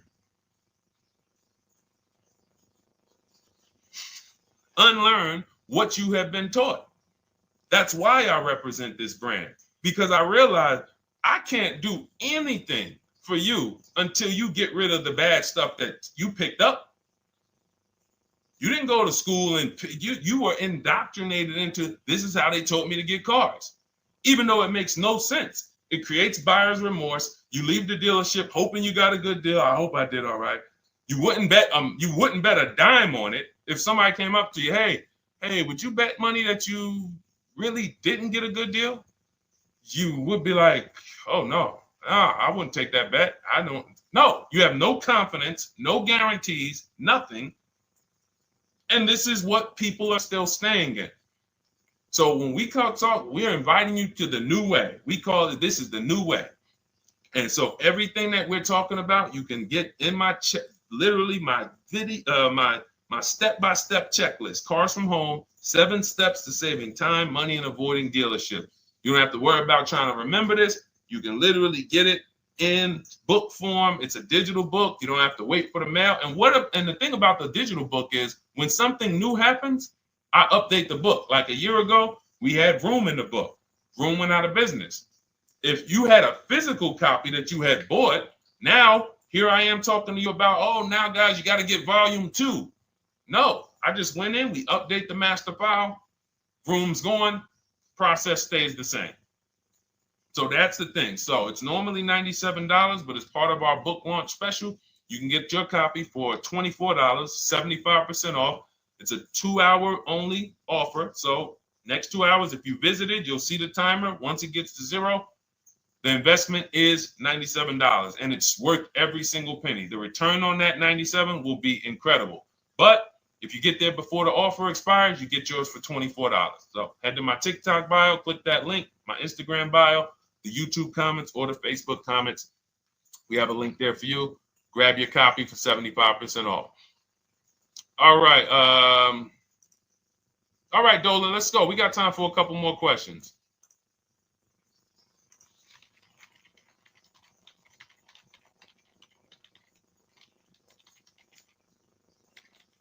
Okay, I'm shopping for a 2018 to 2019 Platinum Escalade. Should I buy in town, or what do you feel about delivery charges from out of town? I would compare. So it goes back to what we started talking about on in the show when we first started. Total. This is why you need to know the original price. So when you know the original price, what you're looking at, and this is everyone who's shopping for a used car. Without knowing the original price, you're just grabbing at straws. You're buying based on made-up prices. You don't know. How do I know he's asking $65,000 for it? How do we know that's a good price? You don't. Buyer's remorse prone. Zero confidence in what you pay. But when we know the new price, oh, the original price of this one was $102,000. Original price of this one was $110,000. Original price of this one was $90,000. And when we get into more expensive cars, the losses become way more. To whom much is given, much is also required. So the losses on 80, 90,000, 200 Bentleys, Rolls Royces, the losses become multiplied dramatically. So if we knew, okay, this one was originally $102,000, they're offering this for $60,000. Oh man, they're giving me, 50, they're giving me 45% off. Oh man, this one right here was originally $90,000, but they're offering it to me for, $64,000. Well, they're only giving me 30% off. So you'll look, without knowing the original price, you're buying the wrong car because you're not buying based on value. You're buying based on made up prices. We think this is a good price in the market, but what is the discount off the new vehicle? That's the only thing. And then you use that and you say, okay, well, this one's giving me 45% off. It has 29,000 miles. This one's giving me 30% off. It only has 15,000 miles, and you can judge more accurately. You can judge accurately when you know real discounts versus nothing. So we must know how to get the new price. I mentioned it. Some brands have a agreement with Carfax. You can get it on the Carfax. Some brands have and some brands you can go to Google and Google the window sticker or the Maroni label, and you can get it that way. And then you'll see some companies that may sell it. But again, I'm never buying a used car without knowing the original price. And anyone who's listening to me and using the Cars from Home system, none of these people, Christy, look, none of these people, Milligan, Courtney, Melissa, Sheree, Ken, none of these people are buying a used car without knowing the price, the original price. That's how they get you. So when we look at what the price is with delivery, we're just factoring that in to the overall. So with the delivery, I'm still getting 42% off the original price. With the delivery, I'm still getting, so you factor all in cost compared to the original MSRP, and that tells you what the good deal is or what is not the good deal. And many of you, you're gonna see, whoa, I've been buying used cars that really don't have, because you're gonna pass on a lot of cars. Once you actually start using what we teach, it's an elimination system. It's a sorting process. We weed out the garbage. So a lot of the cars that you would have normally gotten thinking it was the good deal, you're gonna see, whoa, if I didn't know this, I would have got that car, because that car is $2,000 less money online. But when I got the original MSRP, I see that this car has $20,000 more equipment in it. MSRP of this car was 105. MSRP of this car is 85. Whoa. And it might not be that dramatic, but sometimes especially on some luxury cars, it will be. It'll be that different. So this is how we gauge value. So when we pull off in the dealership, you see people, they send their numbers. You're going to be quick to write me. Man, I can't wait to write Deshone and tell him about this. I can't wait. Man, you're going to be just like all these other people, all these people we show. Rosalie, I can't wait to write him because I am confident in my deal now. Like, whoa, bro, I just got a used car. I got 48% off the original price. Man, confidence. Would you bet money that you couldn't have got a better? No, yeah, I bet money, man. I did my research, man. I stayed at home. I used the internet like you walked me through it. There was no better deal. I had to, and you know how I know? There's a couple signals that I look for. People say, man, I had to drive an hour and a half to pick this thing up. I'm like, I know you did it right. People want that neighborhood dealer to be, oh, that's my dealer. You own it? No. Somebody did that. Hey, yeah, I work out with a guy at the gym. He came up to me one day. He said, yeah, because I went to my dealer the other day. And, they was telling me. So when I hear this, that just literally is like, oh, you own a dealership? Oh, no. I mean, you mean the dealer that sells you cars and services? Yes. Okay. See, it's just these are not our friends. People inviting their car salesmen to their barbecues. Start making them bid. Watch how quick you see Charlie is not coming to the barbecues anymore. You got your car salesman coming to the barbecues with you. Hey, how many cars? Oh man, this is Charlie. Charlie, let me introduce you to my neighbor Jane. Charlie's been selling our family cars for years. Charlie's like, yeah, hey Jane. Yeah, hey, listen, Charlie, how long we known each other? Well, I knew your grandfather first. Yeah, listen, Charlie, hey, watch you start one transaction where Charlie gets a message, your message from online. Hey, this is Nicole Stewart. I'm looking for this car. We have all of these templates in my book too, so you don't even have to think about what you're going to write. You just copy and paste them. Hey, phone's going to be ringing for him. Now, we use a shopping email and a shopping phone number. We never give the dealerships our phone number. We don't want dealerships coming to our personal phone number. We use a Google Voice and we create a brand new Gmail. So you look and next thing you know, you're getting a phone call. Hey, Miss Stewart. Hey, Nicole. Calls you by your first name because, he knows your grandfather and everything. Hey, Nicole, I just got the email saying you wanted to get some, you were shopping online. Like, what? Come on. So when are you coming in? You come on in. No, actually, I decided I'm going to get a couple offers. I just want to make sure. Now Charlie has to compete. Now Charlie has to compete. And you're going to see that Charlie doesn't like to compete. He likes to make you think he gives you a great deal. And what you're going to see is Charlie's not going to win that battle all the time. Now, sometimes they'll go to bat and say, listen, I just got to do. But if he works for an 80% dealer, they're not going to let him go low enough to sell the car to you and win the bid. They're not going to let it happen. He can't do it. And then Charlie, that'll be the last barbecue that Charlie came to.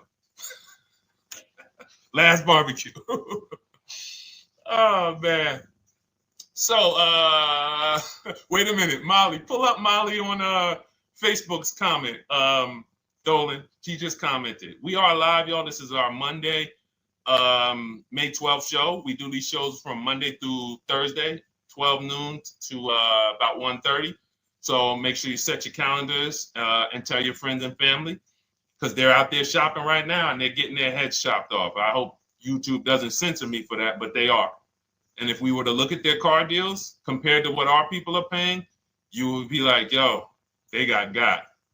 So pull up Molly's comment, please. Okay, there we go. After listening to you, okay, I got called in for another option of SUV I ordered, and boom, they had over $6,840 in options. Ceramic coating, tint, theft protection, yet they kept going down on the price but never removed it. I left. See, and this is, so there's two. One thing you did wise was to not take the deal. What I want you to get to is the point where people can no longer waste your time. When you get to a point, see, with all of you using the Cars from Home system in my digital book, it's impossible to have anyone waste your time. Because when they waste your time, they actually still feel like they won. I'm going to tell you why. We're going to sell this car to someone else, and you still need a car. So that's why that's a reason why who's heard wait till the end, this bad negotiating advice, wait till the end to tell them you have a trade. They know that they literally will do this whole negotiation. You've been in there for 3 hours, 4 hours. Now you spring your trade in on them, and they know, well, we don't have to give her what she wants. We don't have to give her $16,000. Yeah, offer her 14. Offer her 14. Because she's been in here negotiating back and forth. We already dropped our price a little bit. We still got profit we're making, but listen, let's try to make some of that back on the trade-in. All right, offer her 14. Now you've been in here and you're like, no, wait, I know I could get 16 for it. Listen, the car's worth 14. I mean, listen, if you could get 16, God bless. Now they're in a position of strength, because if you walk away, you still need a car. You've wasted hours of your time. And if you take the deal, they won.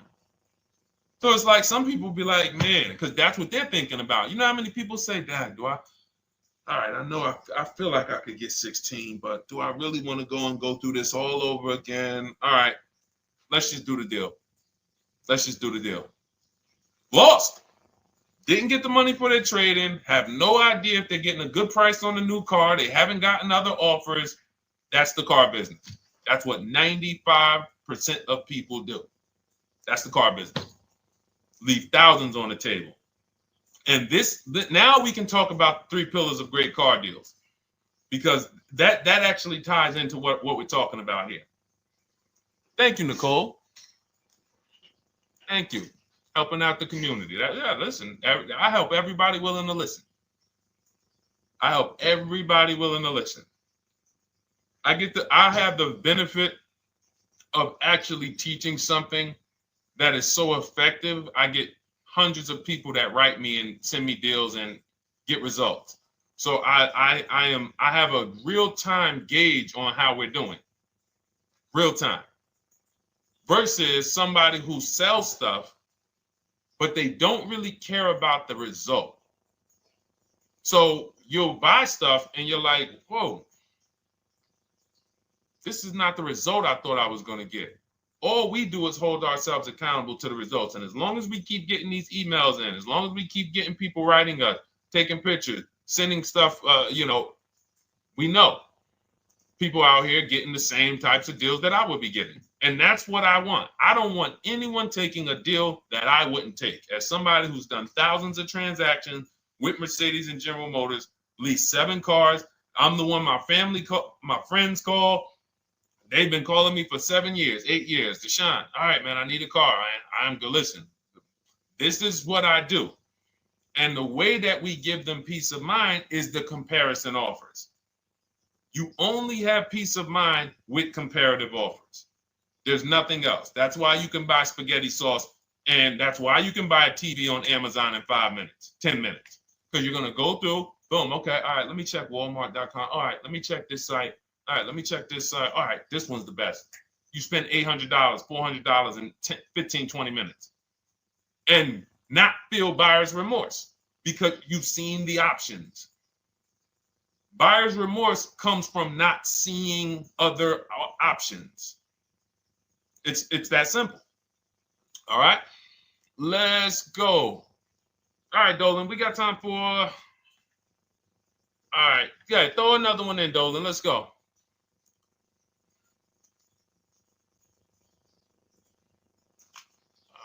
right. Okay, 2015 Mercedes-Benz C-Class C300. Hey, wait a minute. R. Hunter Photography. Just got the book, and I'm looking forward to reading it. Congratulations. Everyone who got your book, just type book in the comment section. I just want to give you a shout out. Thank you so much for those. If you have the book or if you just got the book, just type book. Thank you so much, R. Hunter Photography. Appreciate you. Make sure you send me your success story.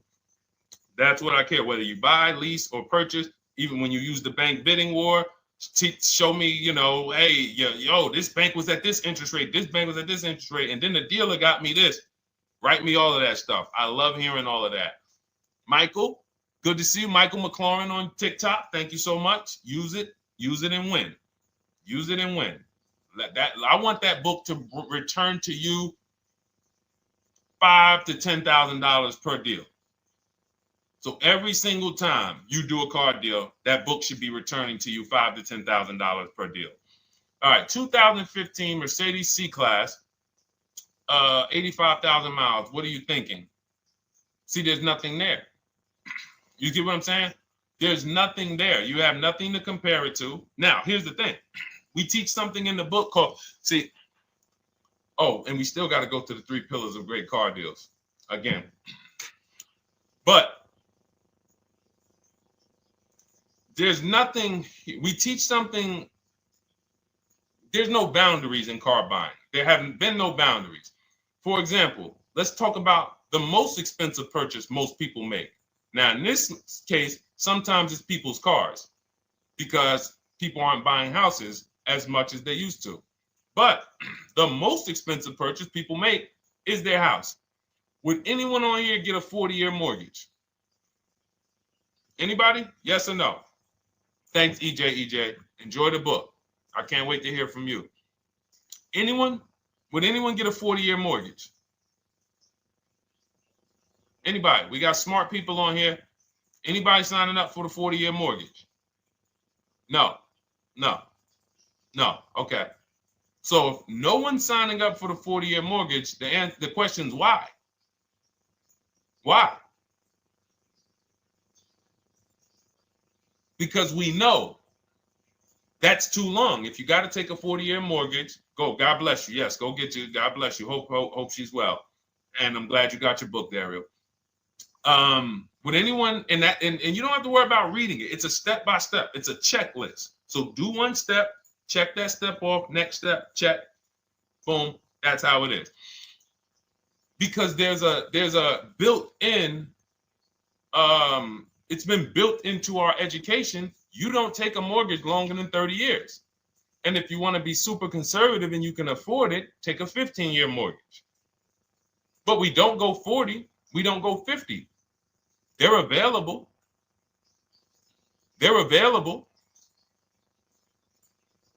That's the same thing with 8-year car loans, 7-year car loans.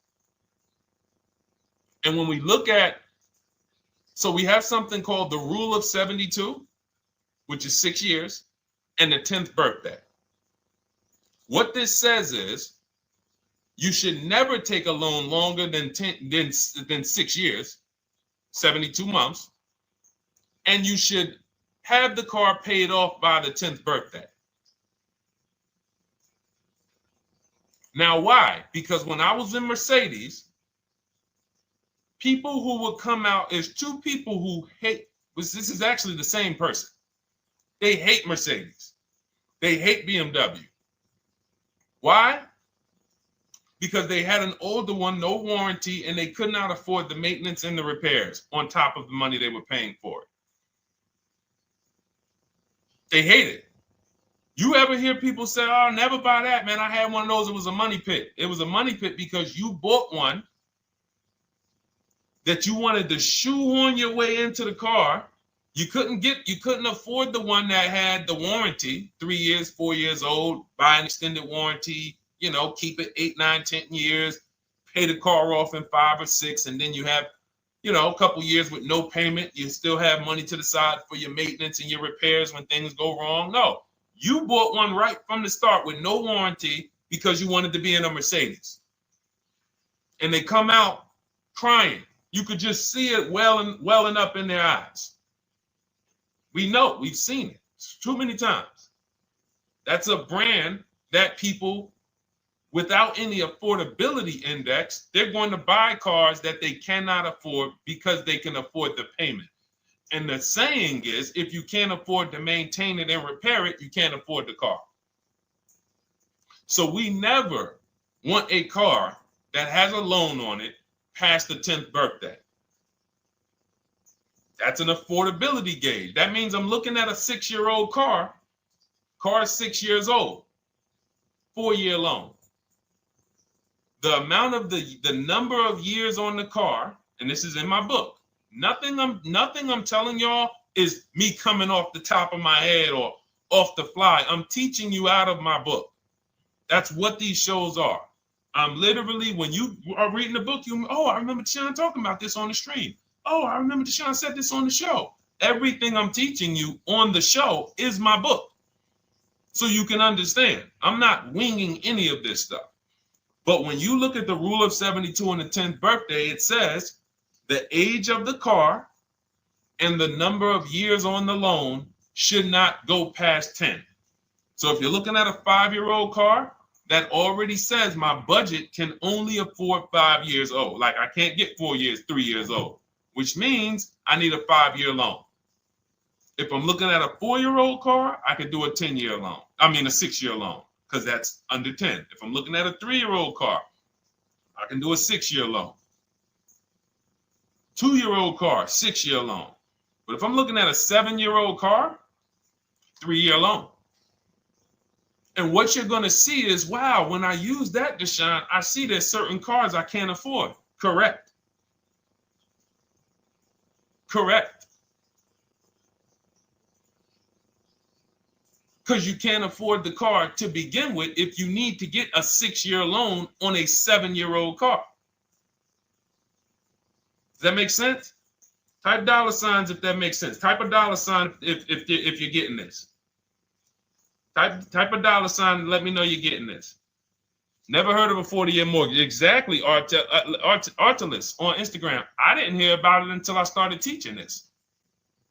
Because the reason we created the rule of 72 on the 10th birthday is because we wanted to bring the same standards that they have in mortgages to the car business. There are people who only get a 3-year loan on a car or a 4-year loan on a car. That's like a 15-year mortgage, short-term mortgage. And then there's people who say, all right, I want to do a more average 5 or 6-year loan. That's your 30-year mortgage. But when you start going to 7-year loans, that's 84 months on a car, you're moving to like a 40-year mortgage. You are going past affordability. This is a sign. This is a red flag. I cannot afford this car. I cannot afford this car. Let me look at less car. Let me look at what I can sacrifice. We talked about that earlier. Can I sacrifice size? You don't usually want to do that unless you're getting a car that's just big for no reason. Oh, I just like big cars. Well, you might not want to get a big car in this time. You might want to go smaller. But never get a car that doesn't cover your needs in terms of size. What you really want to look at is amenities. All right, I don't need the big sunroof and the leather and all of this stuff. You know what? Let me go to the next amenities down. Class. So you're like, oh man, I'm used to driving Lexus. I'm used to driving Mercedes. I'm used to driving Genesis. I'm used to driving Infiniti, Acura. No, maybe you got to go down to the next class. You'll save $5,000-$7,000 going to a lower class of vehicle.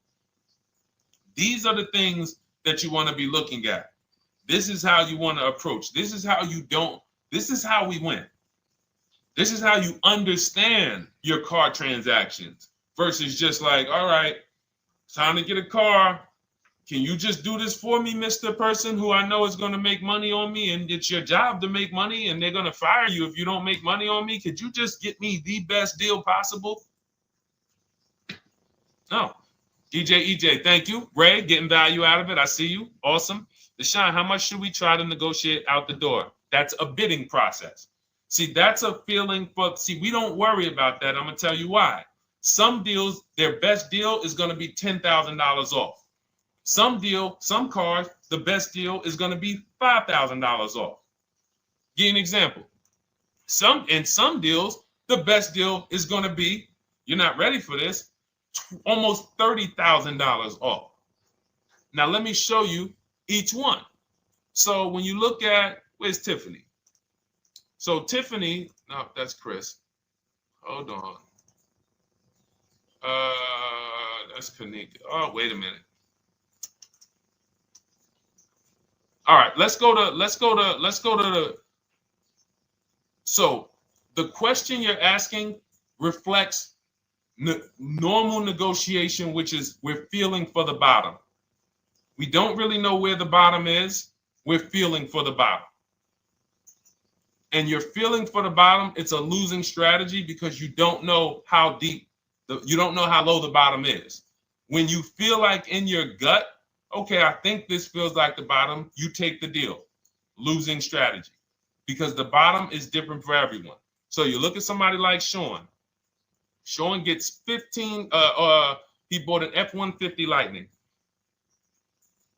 He got, with the discount from the dealer and the hidden money, unadvertised rebates, over $20,000 off his F-150 Lightning. Over $20,000 off.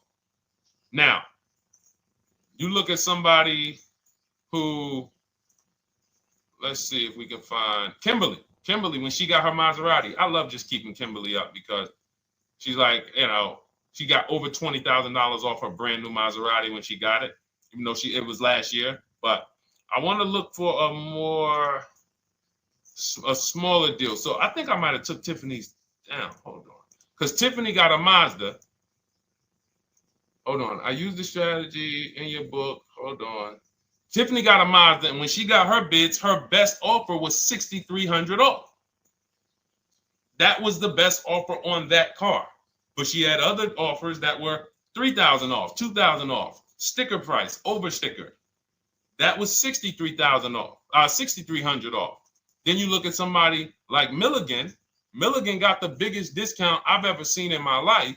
She got a $79,000 car. She got her bids, and she got almost $30,000 off. It's $79,000. She paid $51,359. Brand new car. Brand new car. Brand new car.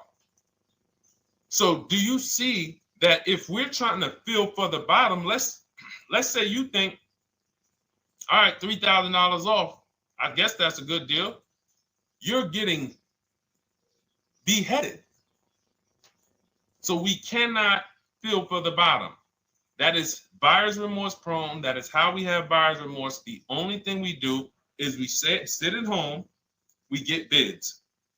That's the name of the game. When you are getting bids, life changes. You now know, oh, this deal is taking off 8. This deal is taking off 2. This deal is taking off 8. This deal is taking off 10. This deal is taking off nothing. Oh, the $10,000 dealer wins the bid. You took off $10,000. That was the bottom. And again, we use the 25-to-5 strategy where I show you how to connect with 25 dealers in 20 minutes from home. You get your bids. You want to call around, do it by phone, call and get your bids by phone. We do this by email without talking. That is what's in my book. That's how we do it. So everything we talked about is in my new digital book. Cars from Home, 7 Steps to Saving Time, Money, and Avoiding Dealerships. Normally $97, part of our welcome offer. You get your copy for $24. That's 75% off. In my TikTok bio, click that link. My Instagram bio, click that link. Or YouTube comments in the Facebook comments, deshonsbook.com. 2 hours, get your $24 and let that continue to make money for you and keep money in your family. We didn't talk about. We didn't talk about selling leases and equity in leases. We didn't talk about the bank bidding wars. We didn't talk about, we did deep on leasing versus buying. We hit on a lot today. Now, for those of you who are like, Deshone, I'm just meeting you, I don't really trust you yet, then start with my free cheat sheets. Dolan will put a link for you. You can go to DeshonesCheatSheets.com, put a link in the comments, and just start with my free cheat sheets. We've given thousands of people have started with my free cheat sheets. That'll expose you to the Cars from Home world, because once you see the value, like, wow, this is what Deshone's giving us for free. What is in the book? The book is your step-by-step checklist, step-by-step blueprint. But if you're like, you know what, let me just get started with the cheat sheets, go grab the cheat sheets. Now, mark your calendars. We're here Monday through Thursday, 12 p.m. Eastern Time. Show usually lasts about 90 minutes. You can bring your questions. You might be watching this on a replay, because you'll see a lot of people ask the same question you would have asked. But mark your calendar so you don't miss a show. We'll be back, and then we'll run the whole replays all through the weekend for those who couldn't be here during the week. So I might start doing something for people who bring people. Write me some ideas, because what I really want is I want to come up with something, a way to reward people who share. That's why I wanted to give a free copy of my book to our nurse on TikTok. You know, like, I want to come up with something for people that bring people, that help me actually spread this message. DM me some ideas, and I'll watch that. I can't read all the DMs, but I will certainly start that DM with, you know, I have an idea, and then I'll know that's you. Because I want to come up with something specifically for the people who share. All right. I'll see y'all tomorrow. Thanks for watching. This has been our show. Congratulations to everybody that got the book. Make sure you send me your success stories. Email me when you get your cars. I want to hear all about it. All right. God bless you.